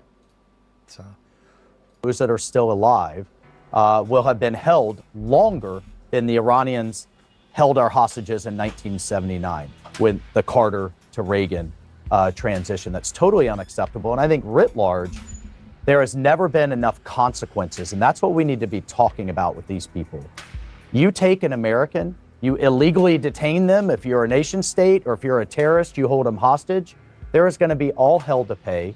There are going to be nothing but consequences for you financially and maybe even a bullet in your damn forehead if you take an American, period. Based. Yes, so this is Trump's national security advisor, which is fucking awesome. I don't know if anybody else followed this story. I haven't at all. But something about Blake Lively and some guy called Justin Baldoni. It's probably going to turn into it ends with Us co-star. This could potentially turn into a Johnny Depp Amber Heard thing. So, I've seen lines being drawn. I've seen people taking sides. So, yeah. Something about domestic violence, sexual harassment, yada yada. So, I guess we'll find out. I'll take the man side. Yeah, probably. I don't know. I'll have to hear the story. Anyway. Wikipedia's annual budget report from 2023 to 24 reveals that they spent over $50 million of their total $177 million budget on diversity, equity, inclusion. Stop donating to Wikipedia. Yep. Every time they beg you for money, tell them to fuck off. And don't ever give them money. Just don't go to their website. No, use their website. Fuck them. If there is useful information on Wikipedia. The problem is, if it's anything to do with politics, it gets corrupted. And understand that it's edited by like leftist weirdos. Mm-hmm. Eric says Blake has a better PR team. She could afford it at least. She's got that got that Ryan Reynolds money. I hate Wikipedia. Like the Wikipedia, like, I wish there was something that could be done, but there's not. So, no. like you can't. It's a foundation. It's a foundation. So you can't fucking take it over from the outside. Like you can't do anything about it. Anyway, the president of Panama has responded to Trump's threats about retaking the Panama Canal. He says every square meter of the Panama Canal belongs to Panama and will continue belonging to Panama. To which Trump has replied, "We'll see about that." Just hilarious. Welcome to the United States Canal. This is because that was some good trolling. Well, this is because the Panamanians have given the right to operate the canal to a Chinese company. Ooh, so that's not good. That's not good at all. Yeah. Yeah, that's right. Belt and Road Initiative, or how China is conquering the world by indebting countries. Panama has accepted infrastructure gifts from China. Panama became the first Latin American country to join China's Belt and Road Initiative in 2017, which led to various infrastructure projects proposed or initiated by China and Panama: a high-speed train, a natural gas-fired power plant, cruise ship terminal, a new building for the Chinese embassy, a convention center, the construction of the fourth bridge over the Panama Canal. Construction of the Panama David Railway, with a cost exceeding $5 billion, is being funded with an 85% loan from a Chinese state-owned bank. In addition, the construction of the fourth bridge over the Panama Canal, valued at $1.2 billion, is also being funded through the China's Belt and Road Initiative, leading to economic dependency or strategic leverage by China. Yeah, that's how China does it. Yeah, and America could have done it, because make no mistake, America paid for the Panama Canal to be built. American lives were lost building the Panama Canal. It was Teddy Roosevelt's idea. So he made it happen. So yeah. So yeah. Take it back. Well, I'm telling you, just make Panama another fucking state. 51st state, Panama. 52nd state, Canada. The sports women, the sports women earning most on OnlyFans. This is a fucking difficult sell. Sports women. It's a fucking driver. From a former ex-UFC fighter to a racing driver turned porn star. Is a racing driver a sportsman? I don't know. Apparently. I don't think so. I don't think, like, racing is not car racing is not a sport. Sports are things that are done with humans competing with other humans. Like the driver of a car, the car's doing most of the work. If you want to get out and run... Well, we've got a sport for that. The DailyMail.com takes a look at the sports women making a killing from OnlyFans. Paige Van Zandt. Who the fuck is that? Is she, like, related to Gus Van Zandt? Oh, no idea. It's considered a sport like golf. But see, golf, you actually have to be able to, like, it's not about your clubs, it's about your form and your talent. But you can get the best clubs there is. But a terrible person, like a mediocre driver in the best car in the world can win most races. Mm-hmm. A terrible golfer with the best clubs in the world is still a terrible golfer. So she made how much? Doesn't actually say. Renee Gracie. Oh, this is the driver. This is the Australian chick who's made $6 million on OnlyFans. Pole vaulter. There you go. There's someone who's an actual sportswoman. Yep.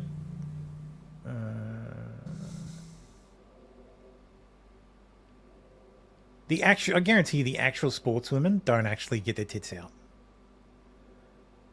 No, because it's just lewd. It's just lewds. False advertising. Here you go. She's a boxer. Ebony Bridges. That's a sport. Yep. Granted, it's women's boxing.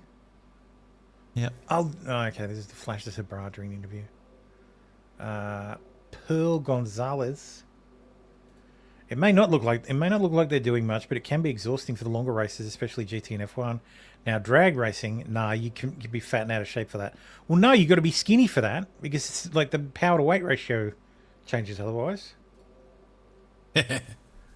Gonzalez failed to make a success of her time in the UFC, losing each of her only 2 contests. So she makes $680,000 a year. Don't need H1Bs for that person. Damn, that's a huge bitch. Australia's London-born basketball star Cambridge currently plays in China after stepping away from the WNBA. She makes $1.6 million a year on the platform. God damn. Damn. German bobsled star. Okay. Okay. All right. Cool. The House Ethics Committee. The House Ethics Committee on Monday accused Matt Gaetz of regularly paying for sex, including with a 17-year-old girl, and buying and using illicit drugs while he was a member of Congress. He bought and used illicit drugs as a member of Congress? Oh my God! He paid for sex with a 17-year-old girl? That's kind of sus. I mean, prostitution's a crime. If it's true. If true. Big if true.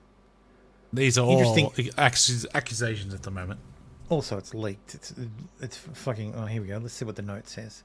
No charges were filed after the investigation. Well, there you go. Yeah. Let's check in on New York's Just public another transport hit system, piece. shall we? See what's going on in New York's public transport.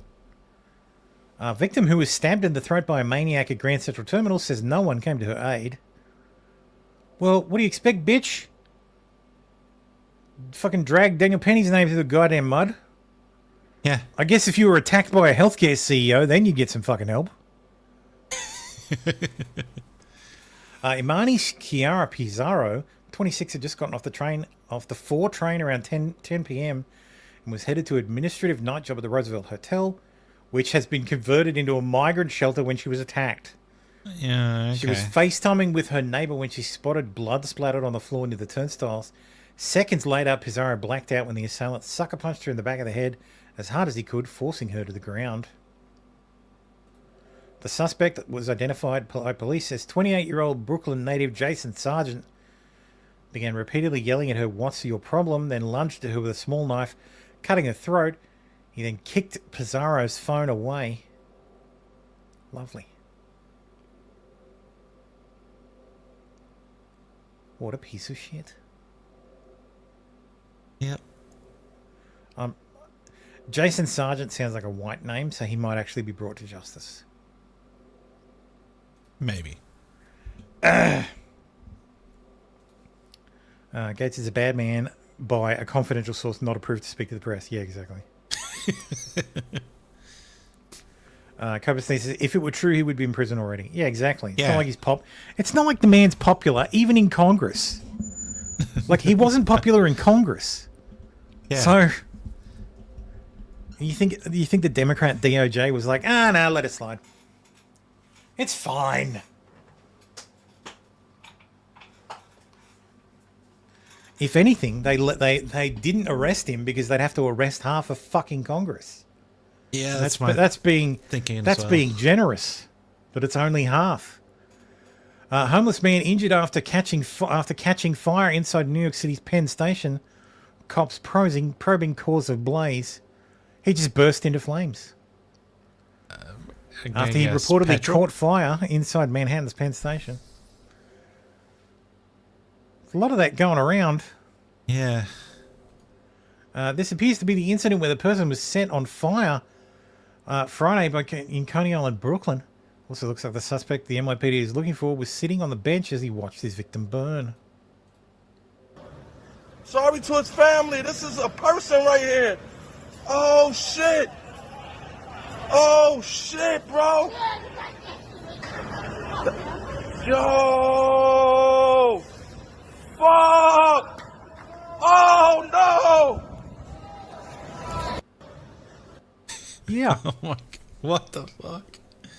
Yeah, so that's the alleged assailant. Just sitting there watching the world burn, I guess.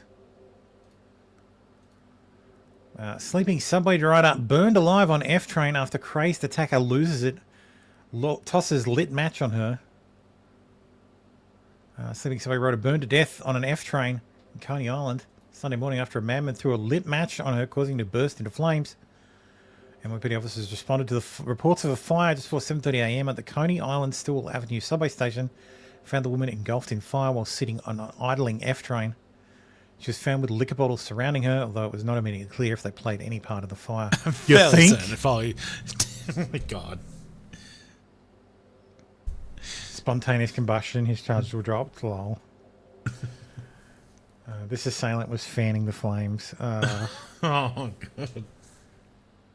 There's video of like a cop just walking past, like of her on fire. It's fucking like holy shit, man! Like you didn't just grab her and put her out or something. No, that's nothing new God for them. damn. They will do jack shit. Like fucking hell. That's insane. Like, anyway, let's check in on let's just check in on how Christmas in Europe is going. Man injured after chemical attack at Hyde Park Winter Wonderland. Okay. So someone threw an alkaline material in alkaline liquid thrown in their face. Just European things. So. Are you sure it wasn't like in London? Oh, it was. It's Hyde Park. Yeah. It's still in Europe. At least 2 dead and 60 hurt after a car spontaneously drives into a German Christmas market in a suspected attack. I don't know how these cars just drive themselves. Elon Musk's got a lot to answer for. Yes. A car plowed into a busy outdoor Christmas market in the eastern German city of Magdeburg on Friday, killing at least 2 people. Did I mention this the other week, like before Christmas? I'm pretty sure I said. I might have been talking to my wife, but I think I said it's funny. Like everybody talks about the right wing being a danger to people, and Muslims should be afraid of the right wing because of right wing terrorism, but you don't see the bollards, the big concrete barricades set up out front of mosques. You see them set out front of Christmas markets. Yeah, so, not a lot of far right extremists running down people at Christian Christmas markets. Sorry, holiday markets. Oh. Yes. Verified bystander footage distributed by the German news agency DPA showed the suspect's arrest on a walkway in the middle of the road. I thought the suspect was a car. That's right. The car did it. 2 people were confirmed dead, an adult and a toddler, but officials say additional deaths couldn't be ruled out because 15 people have been injured. There is footage of it. Here it is. I will slow this down to the minimum in order for you to be able to see. It's already well on its way there. Yeah. Like, goddamn. Wow. He's still going. There you go. People start to fucking move away now. Jesus Christ. That's brutal. So... the suspect was a 50-year-old male from Saudi Arabia. Of course, everybody immediately jumped to the oh, he's a terrorist. He's a Muslim. He's a Muslim extremist. Apparently, he was a ex-Muslim who fled Saudi Arabia after being accused of rape and implicated in other serious crimes. Saudi Arabia requested he be extradited, but Germany denied the request, citing human rights concerns. He reinvented himself, and once he arrived in Germany, he reinvented himself as a dissident, publicly declared himself an atheist and an ex-Muslim. This move appears strategic. He commits a Muslim terrorist attack. Yeah, interesting. He thinks he's lying. Well, it's allowed. It's permitted They, in yes, Islam to lie. Muslims are Taqiyya. allowed to lie to the Yeah, heretics. it's called taqiyya. Mm-hmm. To be fair to the Muslims, it's about lying to other Muslims about the particular faith, the particular thread of faith they follow, but still. Abdul Hemsen began working in a government hospital in Germany as a psychiatrist. Shockingly, while holding this position, he is publicly active in criminal activities, including human trafficking, smuggling young girls, encouraging girls and minors from Saudi Arabia and Gulf countries to flee to Germany. These activities raise serious concerns about the involvement of certain human rights organisations which may have facilitated or turned a blind eye to these crimes. This angle requires further investigation. He was making explicit threats against Germany, which authorities dismissed as freedom of expression. I guess as long as he wasn't a member of the AfD. Yep. He openly considered the German government his enemy, claiming that Germany was conspiring against him and against all Saudi asylum seekers. These posts were publicly accessible and alarming, yet German authorities failed to respond or investigate further.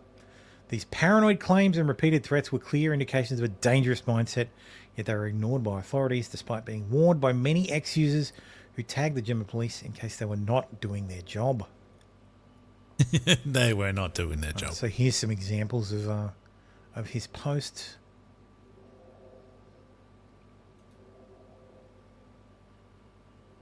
I've made a final decision that I will bring justice in 2024.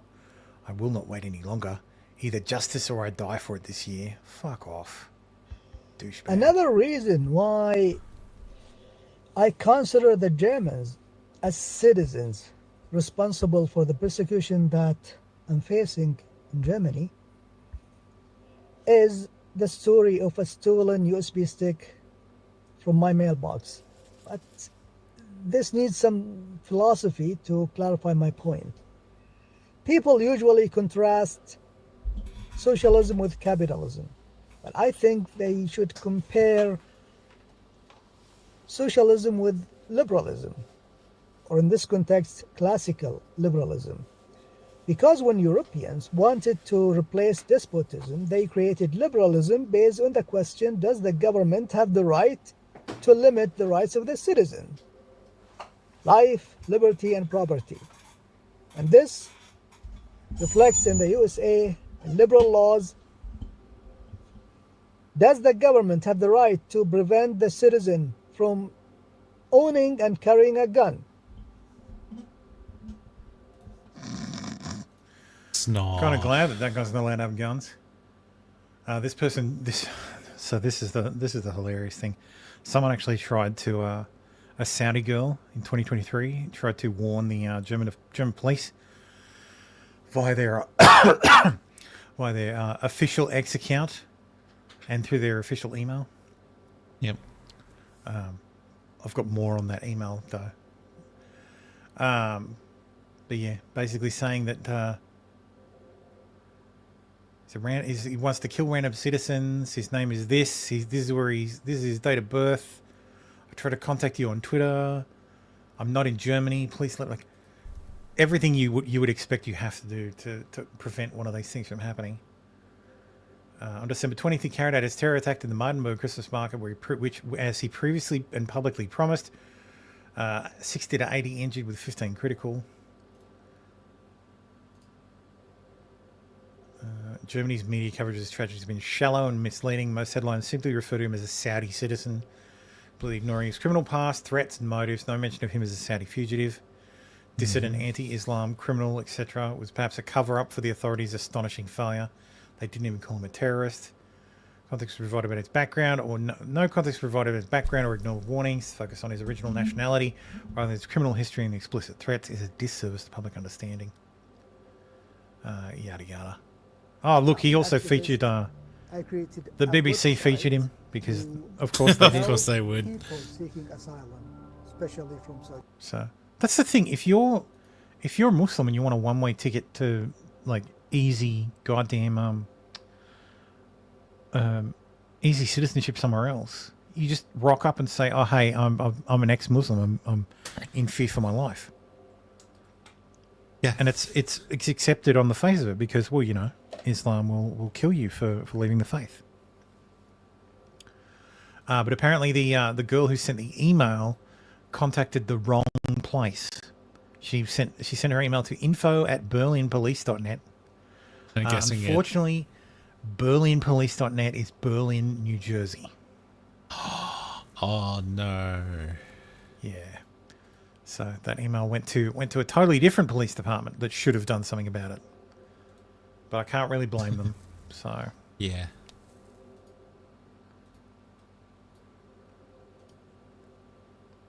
Nick Fuentes' body cam footage has been released.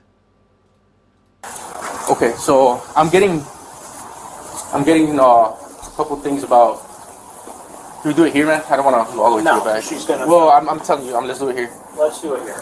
Come on, man. I don't want to. Why? Huh? I don't want to argue with you. I want to go in the backyard where she can't have a line of sight from. Well, she's not even filming. No, but she could. So Nick, I don't want. I'm trying let's just go to the backyard. Nick, Why does what she is wanna your go to Nick? the Is your name Nick? Yes. Okay, Nick. I'm trying to get your side of the story, and by you acting like this is not helping, man. I got two sides, two stories, and I'm trying to just kind of find the middle ground. Well, let me take your card because I'm not doing an interview. Huh? What I'm going to tell you is this. Well, I heard you're targeting your house. Yes. I've been about harassed social for the past media. 4 days. Okay, and what is that about? I posted a joke on the internet. I'm a live streamer. You're like a YouTube channel, or something. Yeah. You're saying you're a white supremacist? I'm not a white supremacist. I'm Mexican. My last name's Fuentes. I know. I kind of white supremacist. I saw that. For those of you who may not have heard that, let me just rewind a bit. Like a YouTube channel, or something. Yeah. You're saying you're a white supremacist? I'm not a white supremacist. I'm Mexican. My last name's Fuentes. I know. I kind of white supremacist. I saw that. So yes, I'm not a white supremacist. My last name's Fuentes. I'm Mexican. Yeah, that makes sense. Okay, but I mean, you know, this 2024 man, you make one bad joke, and this happens, especially right now after Trump won, man. Right. Okay. Yeah, but it's a very political thing. Me, Kenny. I'm not doing an interview. You can talk to my lawyer. Continues go on talking to the cops. Yeah, exactly. We also live in a free country where you can speak without people showing up. Yeah. And trying to hurt you. Oh, I'm sorry. She's across the street. Yeah. She's the one on her phone? Yeah, she's the one on her phone. What's the story? Apparently, well, what I'm getting is this guy over here made a bad joke online, and now people are targeting his house. This lady, she came over here, rang the doorbell. Apparently, he sprayed her with mace in the eyes and pushed her down the stairs. So she just wants to report. So, like, for now, I'm just gonna get his side of the story. I guess he fell into the concrete. Make sure she's okay, and then her eyes. Apparently, she has pepper spray. Huh? No, that's what she's claiming. So I'm gonna speak to the other party here and see what happened. Yeah. Hey man, did you spray her with pepper spray? I'm not doing an interview right now. Huh? All I'm gonna say is I'm gonna take your card, and my defense attorney will get in touch with you. I'm not doing this is a report. I'm trying. His defense attorney will get in touch with you. Not his general attorney. He's got another attorney for that stuff. His defense attorney. I'm not going to talk. All I'm going to say is I'm a high-profile person. I want someone stationed here. 20 people came by last night. I had paid security. They documented all of it. Where's security? I called. They're coming tonight at 7 o'clock. Okay. Or I can't afford to have it 24 hours. I called earlier because somebody else was in front taking pictures of my house. Cops drove by, saw the car that I reported with the license plate, make and model, and they didn't even stop. Okay. And the lady stood there filming my house, pointing at my house, gesturing to it. This has been going on for the past 3 days. I've been calling the police. Clearly no one's taking it seriously. You're not hurt or anything, are you? No, I'm not hurt. I'll go check. Yeah, thank you. Look, man, to be honest, I'm trying to talk to you, get your side of the story for the whole thing. You're not here to help me. I know. Well, I'm not here to help you? No. I just got here. How do you know if I'm here to help you? I know my rights. I'm not trying to fight with you, but I'm also not going to be telling you. I want your card. My defense attorney will call you. You mind if I just say something right quick? Go ahead, sure. First of all, I might have to get your information. Sure. You have to provide that because there was a crime committed. Yes. All right. So second of all, from what I get, I don't care really. I don't care what you said online. I really don't care whether it was left leaning, right leaning, in the middle. I don't care. Yeah, it doesn't matter. Okay. And to me, no. Now I would hate if I was living here, whether I made a bad joke intentionally, whether I meant it or not, and somebody would show up to my house. That's kind of like wrong, right? Can we agree on that? I'm actually agreeing with you that people shouldn't show up to your house, but now you don't want to cooperate with me. You don't want to ask. Okay? Now, I'm trying to get whether she actually did anything to prevent or to provoke. That's the point out. Cops will always do this. They will try and get you to make us like they will try and get you to talk to them by saying, "No, look, I understand. I agree with you completely. Like I understand. You're just doing your thing. You're just doing, like they're lying to you. I don't give a fuck about you." You know, just get pepper spray her and push her down the stairs. Those are bad allegations. So I'm trying to get you to the story. To me, if you don't tell me anything, I'm gonna say you're uncooperative and they don't want to answer the question. Here's my side story. I'm in fear for my life. People have been posting my address online for the past 3 days, telling me they're coming to kill me, they're coming to rape me. I have Oh no, they're coming to rape you. Are they? Are they, Nick? Oh no. all screenshots. Your body, my choice, eh? Posting pictures showing how long it's going to take to get to my house, and I have people showing up all day, and that's my side of the story. So with her, I just like to point out Google still auto completes his address. Like if you type the first 2 digits, it will auto complete his address. I haven't slept for a few days. I've got nowhere to go. That's my side. Okay, with her, did you push her on the stairs? This is good legal advice. If you give a statement and do another interview later and the details don't match, they will use it against you. Only talk with an attorney through an attorney. Exactly. That's what they're for. 0 at 1446. No comment on that. No comment. You have a Fifth Amendment right not to incriminate you, not to speak to the police. You have a Sixth Amendment right to be represented by counsel. Avail yourselves of those rights. Pepper spray her or anything? No comment. Could you give me your card? I don't have a card, but let me get your ID. You don't have a card? No, I don't have a card. Do you have a card? No? You don't carry cards? Nope. Interesting. That is interesting, Nick. Absolutely. That's very interesting. I would have thought they carried cards. But I guess the Chicago PD is just too cheap. But yes, after this event, someone came to Nick Fuentes' house and attempted to kill him, allegedly. So the same person killed 3 people in where was it? It was like south.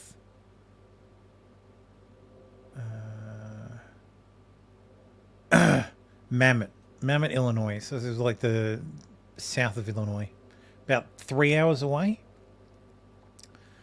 So this guy killed 3 family members in what is believed to be a civil dispute,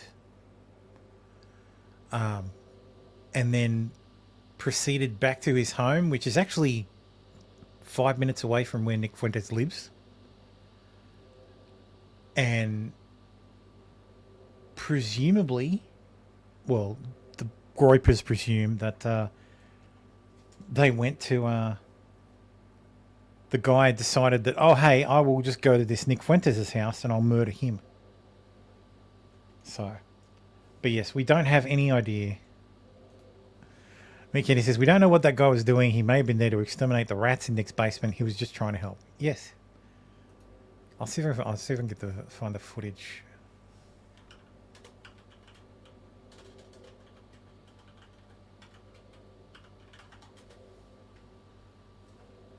Where is it?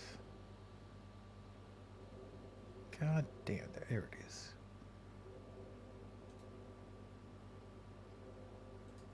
This is the guy visiting Nick's front door with his helmet, handgun, and crossbow for some reason. There it is. Crossbows for the rats.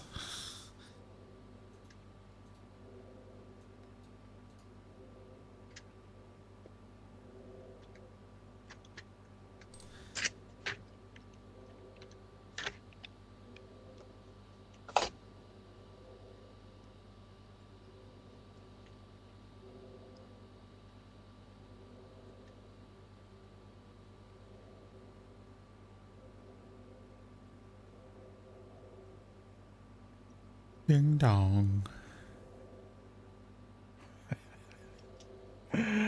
No, I'm not scrolling up. I saw it, but I didn't miss anything. You didn't see nothing.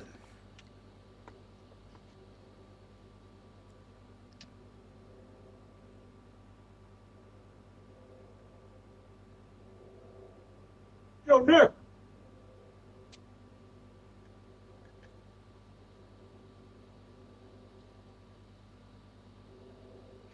See, I don't know if that Yo Nick was added in post because the volume is very different.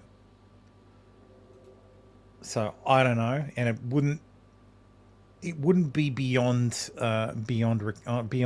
Fuentes to edit the footage. Of course. So, but yes, no doubt this lunatic visited his house. Maybe he was there to kill Nick Fuentes. Maybe he apparently police were called, and he fled. Well, he was found. He broke into another house a street over and killed 2 dogs. For that alone, he forfeited his life. Yep. And police murdered him in very hot blood. But yeah, I don't know. But he killed these 3 people before he went to allegedly kill Nick Fuentes. So schizo, essentially. Yeah, I figured the only thing that makes sense is this guy already had a problem, like already had heard the stuff about Nick Fuentes, had realized he lives a few doors away, and that was just in the back of his mind, and went to killed these people, and then at the same time went, you know what? I'm doing it. I've killed 3. I might as well try and go for the Luigi Mangione thing. Yeah. And if I kill Nick Fuentes, maybe I'll get some mad props. And they'll forgive my other crimes. So, or maybe it's just a lunatic who got out of his car, ditched his vehicle, and decided to hide in a building. Got freaked out by cops. This was where he stopped, just randomly. So, Lyons reportedly travelled 140 miles to Fuentes' home after allegedly murdering 3 family members. Officers who were called to the scene spotted Lyons, who ran away and forced his way inside someone's home. Went inside, he shot and killed 2 dogs. He eventually left the home, fired multiple shots at police. Officers shot and killed him. So, there'll probably be an investigation. Yeah, fucking Samuel Heidenberg. Yes. Who knows? It's who the fuck knows? I don't think we'll ever find out. So probably not. While we're talking about influences and death and dying, I was very sad about this. Legal Vices unfortunately passed away. He had a heart attack, and yeah, he died. Failure. Yeah, well, it's slightly different. Yeah. Well, heart failure tends to be a process, whereas a heart attack results in failure of the heart. Yeah. So yeah. Jeff died, unfortunately. That's very sad. He was like, Jeff's a good bloke, man. Like, it sucks that he died. It really does. Yeah. Thankfully, Lawtube, I guess, or the community of viewers got together at the cajoling of many others on Lawtube and got good old Legal Vices to. God damn it! I searched for his name and the channel channel doesn't come up. Wait, what? Really? Yeah, I just get all the more tribute videos and shit. There it is. I searched for Legal Vices, one word, didn't come up. And here we go. So he has made it to 104,000 subs. So rest in peace, buddy. Like that's the thing. Jeff's one of those. Jeff always seemed like one of those genuinely good guys. Yeah, that's exactly right. I had to die to reach 100,000, you fuckers. So if I ever just die randomly, you guys will never know. So, because my wife won't be able to get in my computer to tell anybody on Discord. So you just disappear. I'll have to leave a living will. So yeah. But yeah, this made me sadder than I thought it would. So yeah. So his son will hopefully receive his silver play button, and that'll be a a memorial to Jeff, I guess. Like, yeah, just very, very sad. Died on Nick's birthday. So, what a curse! Just as a final little final little thing to Nick. So, yeah. Anyway. Yeah. Cats, go away. No, we're not talking about Nick. Yeah, no cats. No cats. Oh, I don't have the branding at all. Like, it's just not there. That's weird. Maybe because they moved the style thing. Where even is it? Overlays. Oh, overlay wasn't there the whole time.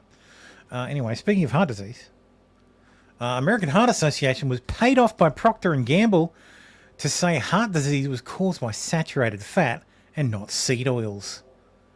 We've been told for decades that heart disease is caused by saturated fats found in butter, meat, and eggs, but recent research reveals that the studies promoting these messages were heavily compromised. And this is from December 15th, 2 fucking years ago. So moving right along.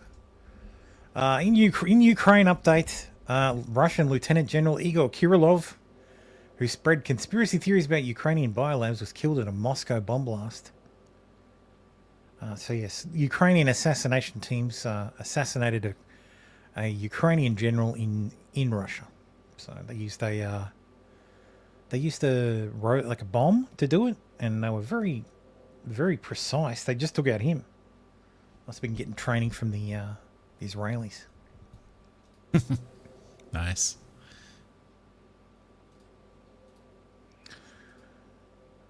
Poland has become the first EU country to introduce compulsory gun shooting classes in all its elementary schools. Following Russia's invasion of Ukraine, the Polish state wants to familiarise kids from a young age with weapons.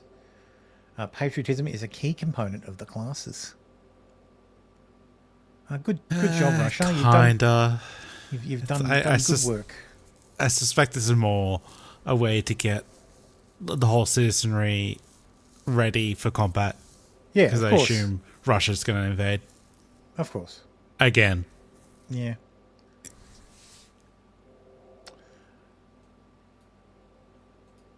So this is, what's his name? Alex fucking, I forgot his last name. Anyway. Oh no, what are you doing? I'm forgetting my words. But, shame impeachment. Uh-oh. No, he's going down. He's going down.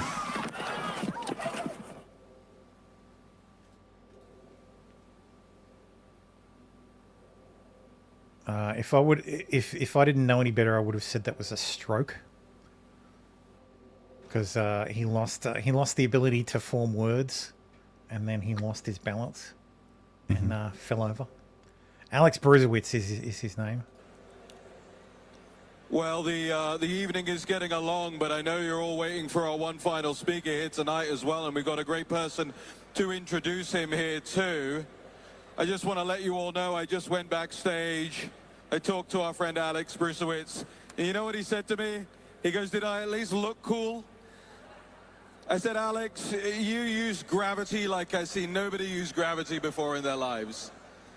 But he's recuperating back there, so give him a big cheer so we'll hear you. Alex, we love you.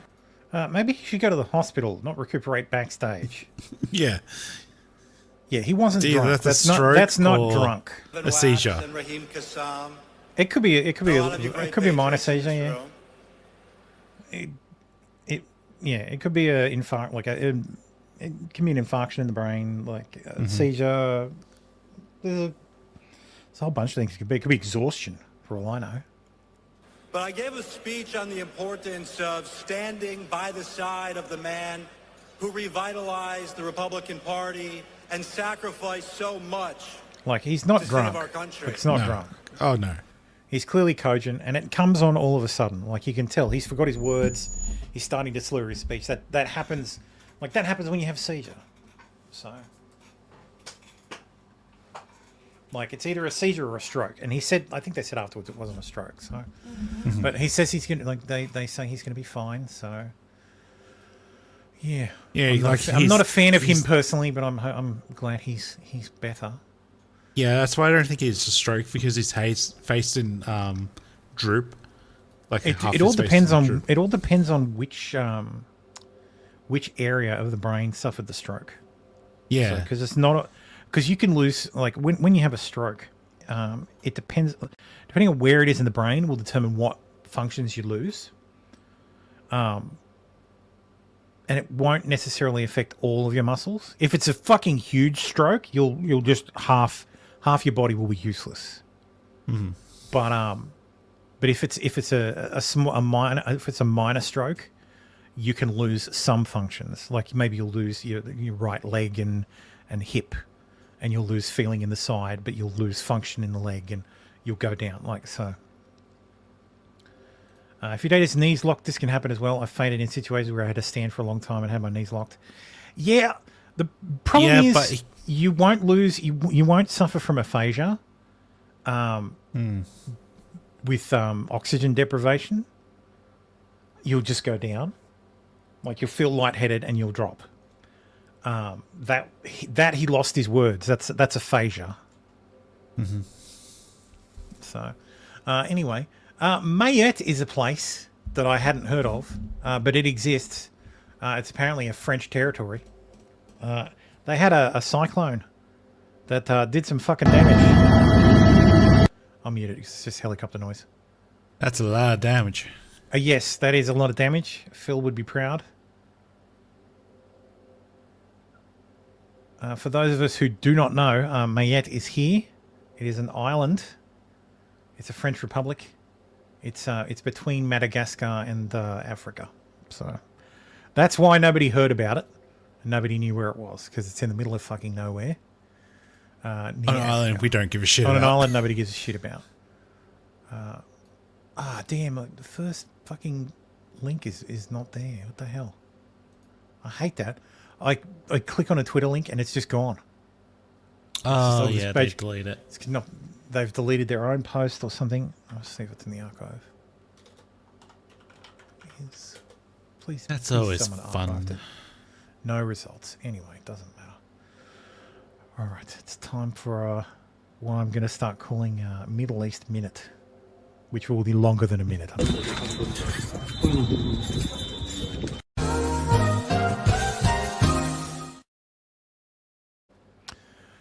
All the clues that Syrian prisoner CNN... Oh, actually, no, that's this one. This first for this one.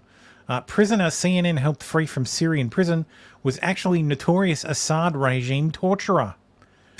Does everybody remember this guy? Oh, yes. Well, it turns out he's a notorious... He really was. He really was there in the jail, but his name is actually Salama, Mohammed Salama, a first lieutenant in the Syrian Air Force intelligence with a long history of war crimes. All the clues that the Syrian prisoner CNN helped free, was hidden Assad regime torturer. Where's the evidence? Come on, go through it. He was hiding alone in an empty prison, which we all thought was pretty fucking sus. Yep. There were no signs of torture. Again, that was pretty fucking sus. Mm-hmm. No reaction to first glimpse of sunlight at 90 days. I don't know about that. If you're in a well-lit room, how much fucking difference is that going to be to going out in the daytime or overcast conditions? I mean, I don't think there's much of a difference. After his escape, the man identified it in the video as Salama Mohammed Salama, who worked at several security checkpoints in Homs and was involved in theft, extortion, and coercing residents into becoming informants for Assad. He also killed civilians during the Syrian civil war in 2014 and allegedly detained and tortured young men on bogus charges, many of whom refused to pay bribes. Locals claimed he was locked up in the prison where he was discovered for less than a month due to a dispute with a high-ranking officer over sharing the extortion money. Okay. That's genuinely funny. Oh, that's interesting. I'll do that after Middle East Minute.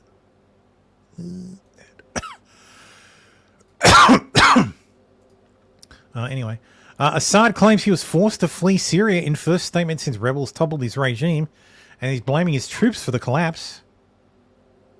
So he is alive. He didn't die in the plane crash. He's alive and living in Syria. There was talk about him maybe getting a divorce, like his wife maybe divorcing him.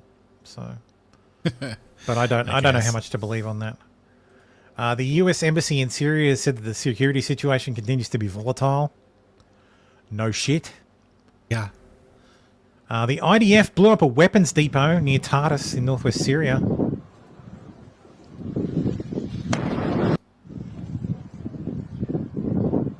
Wait for it.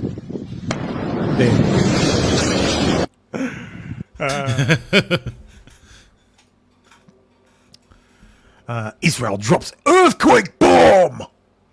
Colossal explosion is so big it registered on the Richter scale. Hit Syrian coast as air. No, they hit a fucking weapons depot, you idiots.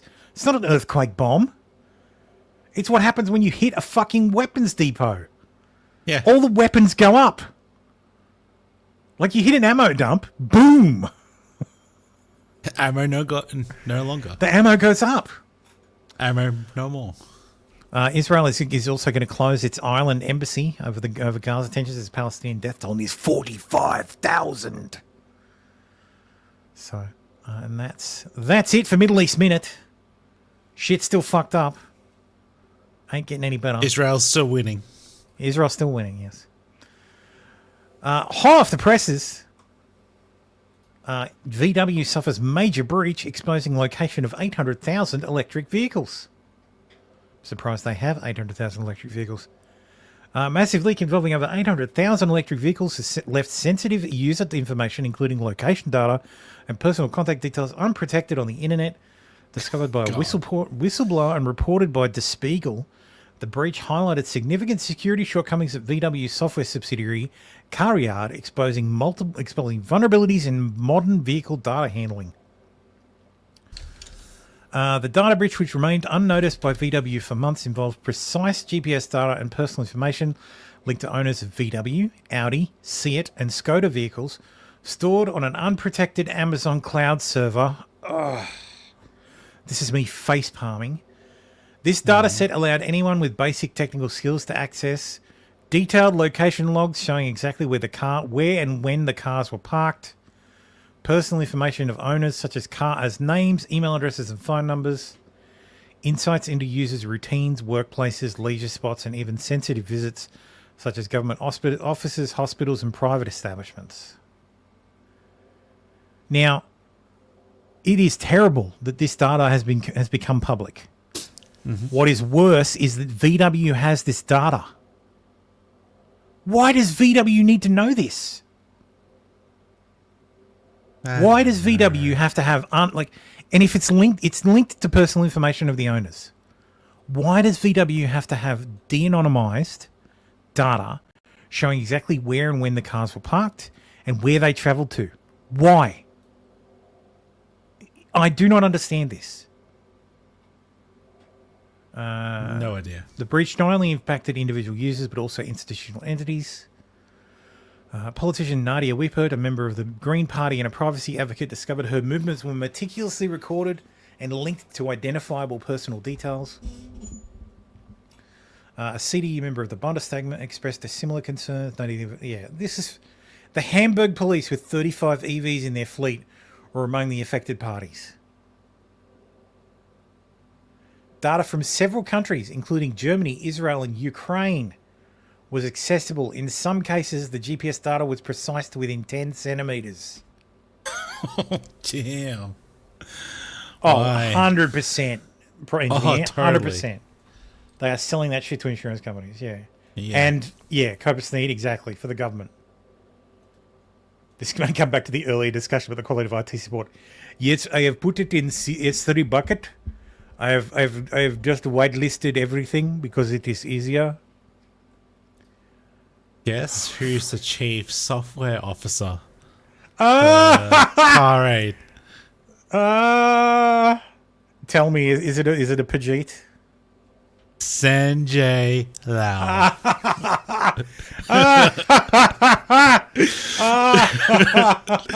Fuck me. How the fuck are we able to loop it back to the fucking Pajit section? Oh my god. Me and Kenny says they need to know this so they can still shut off your car when police feds asks. Sell your data to data brokers. Clearly, it's for public safety. Do it for the children. Exactly. Mm-hmm. I should present the damn screen. Ah, that's fucking gold, man. Similar concerns have been raised in the past, including a 20-year flaw in dealership software that exposed customer data, a 5-year espionage operation by Chinese hackers targeting VW's intellectual property, and critical vulnerabilities in... Oh, what's this? Oh, there we go. There you go. There Chat. we go. And like they say, they hire themselves. Like they only hire themselves. So I would imagine if you went on LinkedIn and looked at Carriad and had a look at their software security team, it's gonna be Brigitte. Yeah. So just full of Brigittes. And critical vulnerabilities in vehicle systems that allowed remote engine disruption and data theft. Good fucking job.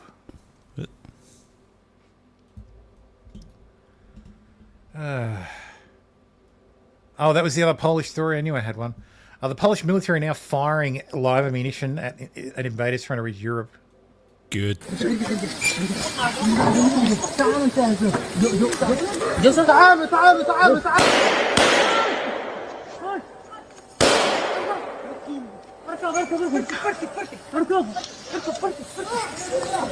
بولندي نضربه اركب مين اللي احنا بالسياج؟ ها احنا بالسياج منو هذا اللي تعلق؟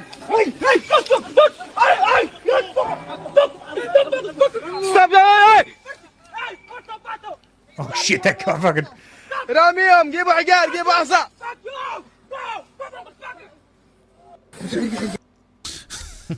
goddamn. Oh, I forgot to share Yeah. it. Goddamn. Wait, did that share or... Did you guys see that? Okay.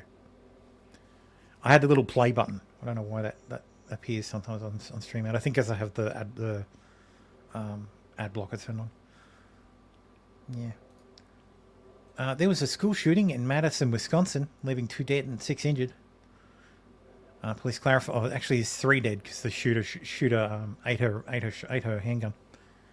Police clarified that a second-grade teacher called 911 to report the shooting at the Abundant Life Christian School.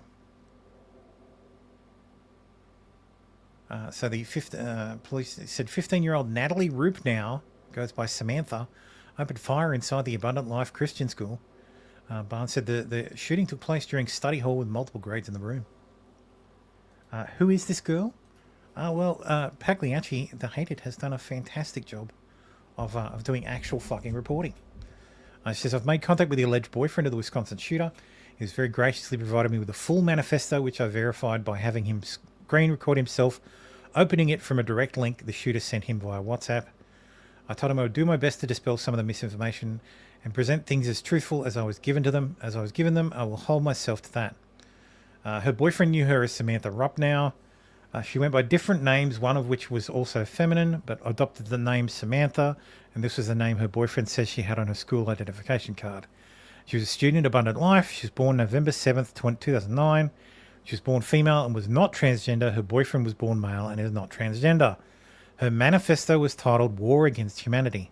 Her manifesto is 6 pages long. Take note, Luigi.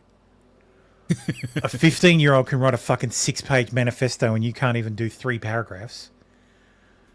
In her manifesto, she spoke about having an extremely difficult relationship with her parents, who she referred to as scum. She also claims her family didn't love her or didn't want her. Oh, that's sad. And expresses feeling like the wrong child of her family. She says that she had planned to commit suicide a long time ago, but felt committing a shooting was, quote, better for evolution rather than just one stupid, boring suicide. She expressed deep admiration for Pekka, Eric Arvin, Ada Okiamin, and Vladislav Roslyakov. All of these people are school shooters. This Pekka is the Joe Keller school shooter. Ada Ukrainem is which school shooting is that one? He stabbed 7 in Turkey. And Vladislav is the Kirk Polytechnic shooter.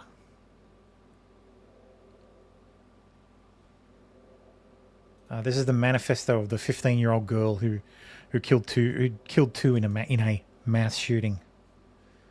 These are the people she thought were great. He killed 20 people and wounded 67 others before subsequently committing suicide. And the other one killed 8 people and wounded 1 person at the toe before shooting himself in the head.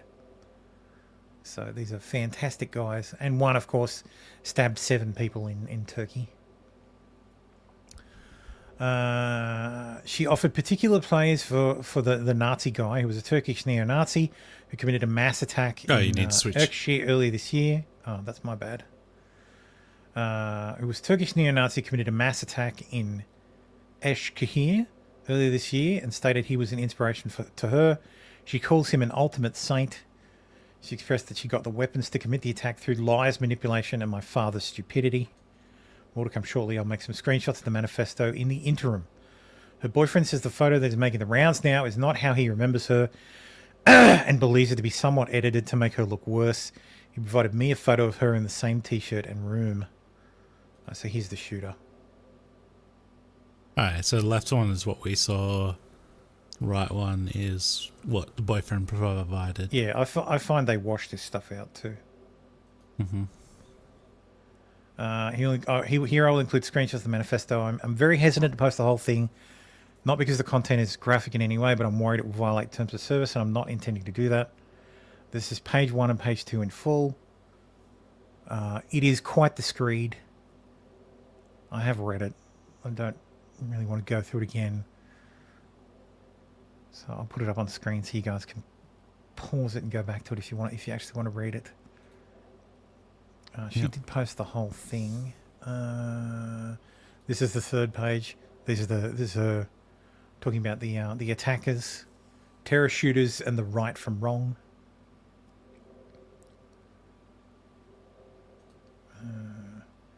Page 4.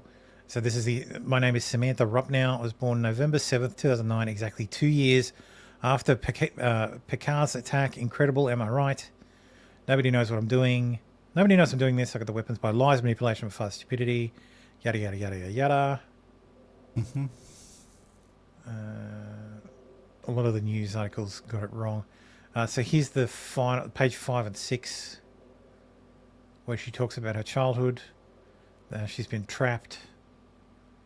And her parents are failures. So it doesn't sound like she had a very good upbringing based on her writings, but you never know with like these kids. Yeah, they do tend to have they released the other Troon Shooters manifesto. This one's not a Troon Shooter though. They have. I'm pretty sure the other Troon Shooters manifesto came out in full.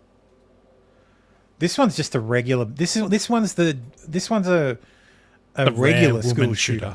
Yeah, this is just a regular school shooter. Yeah. So this is just a girl who went looking for something to believe in and found something and decided to do something. Yeah, so here you go. This confirms her birth. That's her little baby. Like in 15 years, this poor little baby grows up to murder 2 people. Mm-hmm. Dad doesn't look exactly like it's tough to see, but it's a very difficult hairline there. Yeah. I don't know. I'd want to know more about the parents. These people don't make themselves. Society does help these people into being, like shepherds them into being, but I don't know. Like I feel like the parents carry a lot of blame. I mean, if one of my kids shot up a school or something or did something terrible like that, I'd feel responsible. I'd be looking at myself and going, where did I go wrong? Right. Like, did I not hit them enough? Did the fact that I didn't hit them at all, is that the reason? Like, is it because I left them watching the 24-hour news every day? Yeah, is it because I let them watch news?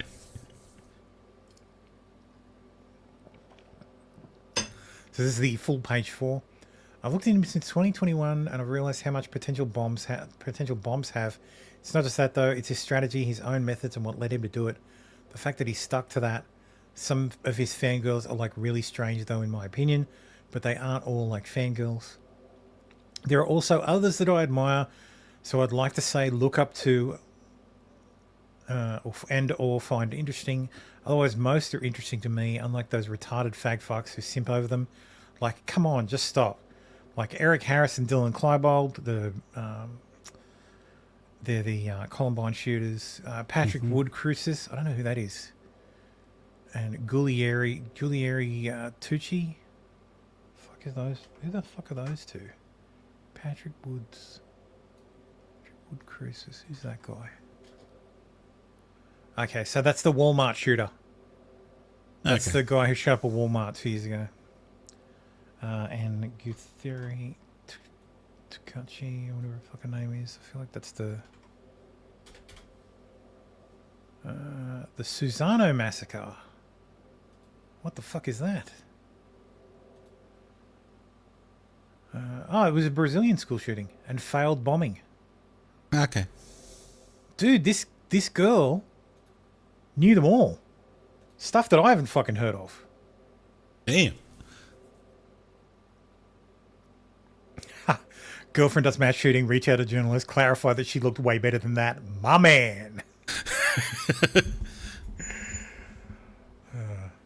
So yeah, that's that shooter. I felt compelled to do that one because there was a lot of misinformation and disinformation floating around about it. Immediately it was, another tranny shooter, and I was like, dude, no, this is actually rarer than that. This is an actual fucking female shooter. Like, yeah. So.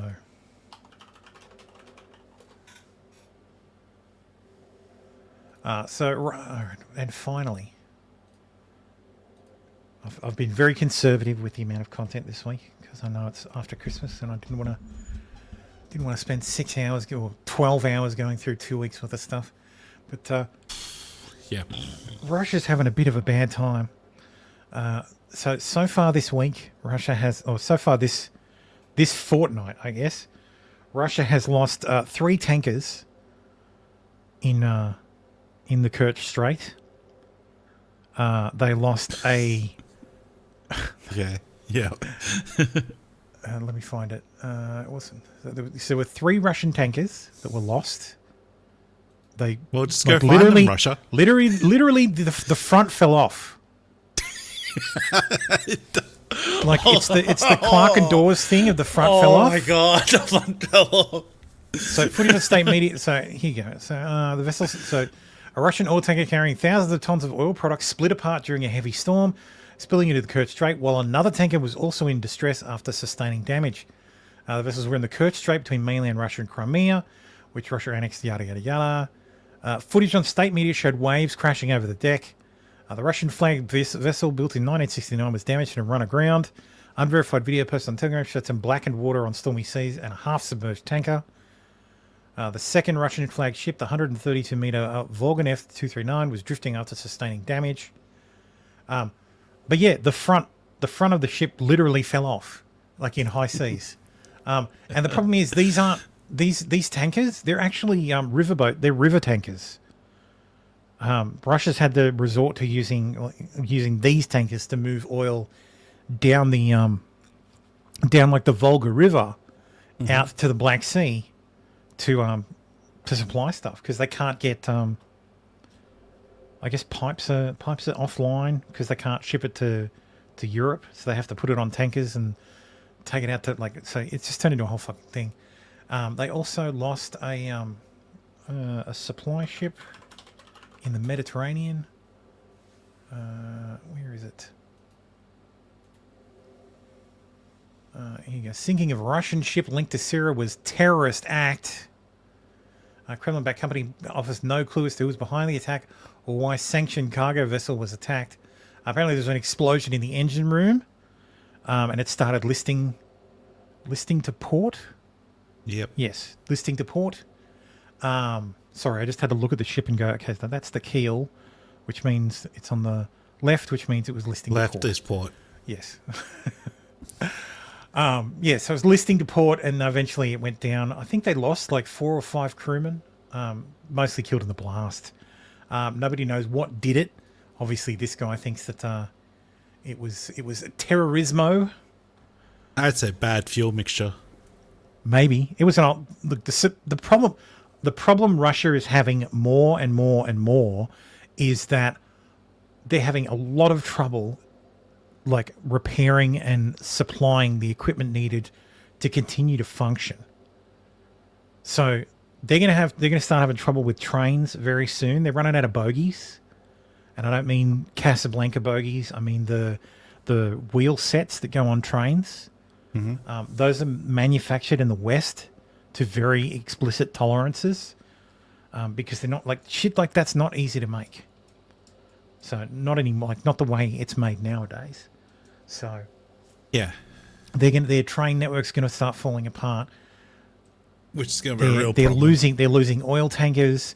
If Trump doesn't get a deal on Ukraine, watch out. It could very likely end up with, Russia's shadow fleet suddenly and mysteriously sinking under mysterious circumstances. Which honestly, I don't know why Joe Biden didn't do that straight. Like, didn't start doing that. Yeah, just thinking. Like have the CIA go, all right, we need some black ops, off the books operations, no connection to us. I want some of these fucking these shadow fleet tankers to suffer mysterious accidents. Mysterious explosions. Yeah. So, if I were Putin, I'd be very worried, because the new boss is not the same as the old boss. So, and the fact that Putin likes to cultivate this whole, Trump is Russian puppet, and likes to push that stuff, that's not helping him. That's not helping him at all. In other Russian problems with transport news,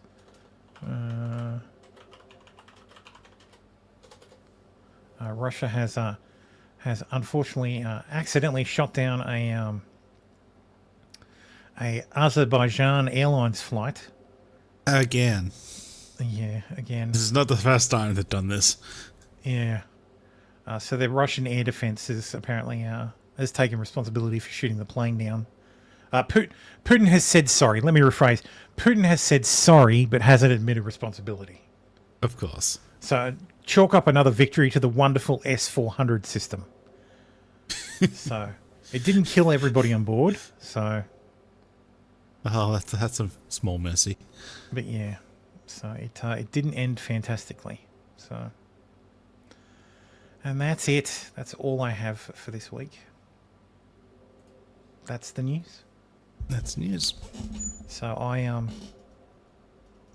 glad I'm back. I'm glad it's good to be back. Yeah, it felt weird. It felt weird not rhythm.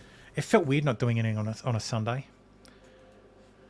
So I've just been watching movies, and actually, you know what I've been watching? I've been watching the last 2 seasons of The Blacklist, because I'd forgotten I even had it there. And I've been watching Boston Legal, which I fucking love. Mm-hmm. So I don't know if anybody's familiar with Boston Legal. It's a fucking great show. It is very much a product of its times, in that it did rail against the war in Iraq. And there's a lot of episodes about. There's a few episodes about Gitmo. There's a few episodes about the war. So it's very topical, but it still holds up. It's very funny. Also, I'm a huge fan of James Spader, which is why I'm a big fan of that, and The Blacklist. So, but The Blacklist actually had 10 seasons, which is the full run. So they actually completed the entire storyline. So yes, Boston Legal is fantastic. Yes, Danny Green. Any show that can put James Spader with William Shatner, fantastic. And then you throw in what's her name? Murphy Brown, Candice Bergen. Brilliant. Mwah, chef's kiss. And there's no laugh track, and it's funny, and it's funny and a drama. and a legal drama. So it's great. Great show. Mm-hmm. So yeah, that's it. That's it for the show. Thank you everybody for watching. We'll be back next week. I haven't decided if I will do a New Year's Eve stream. I don't know what I'm doing for New Year's. I don't know what the kids are doing for New Year's. So if not, if I do, it'll be a year in review. But yeah, thanks again for watching this year. Yep. So this was almost definitely the last episode of the year.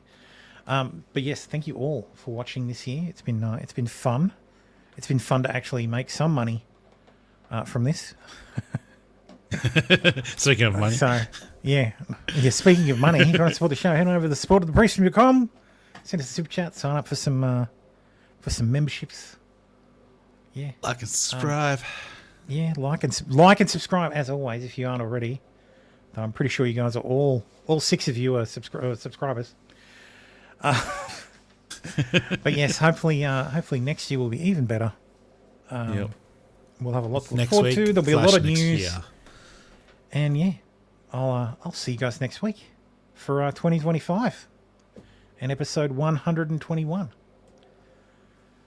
Have a great week and enjoy the New Year's. And I love you all. And yeah, I'll see you around. Bye. All right. Bye.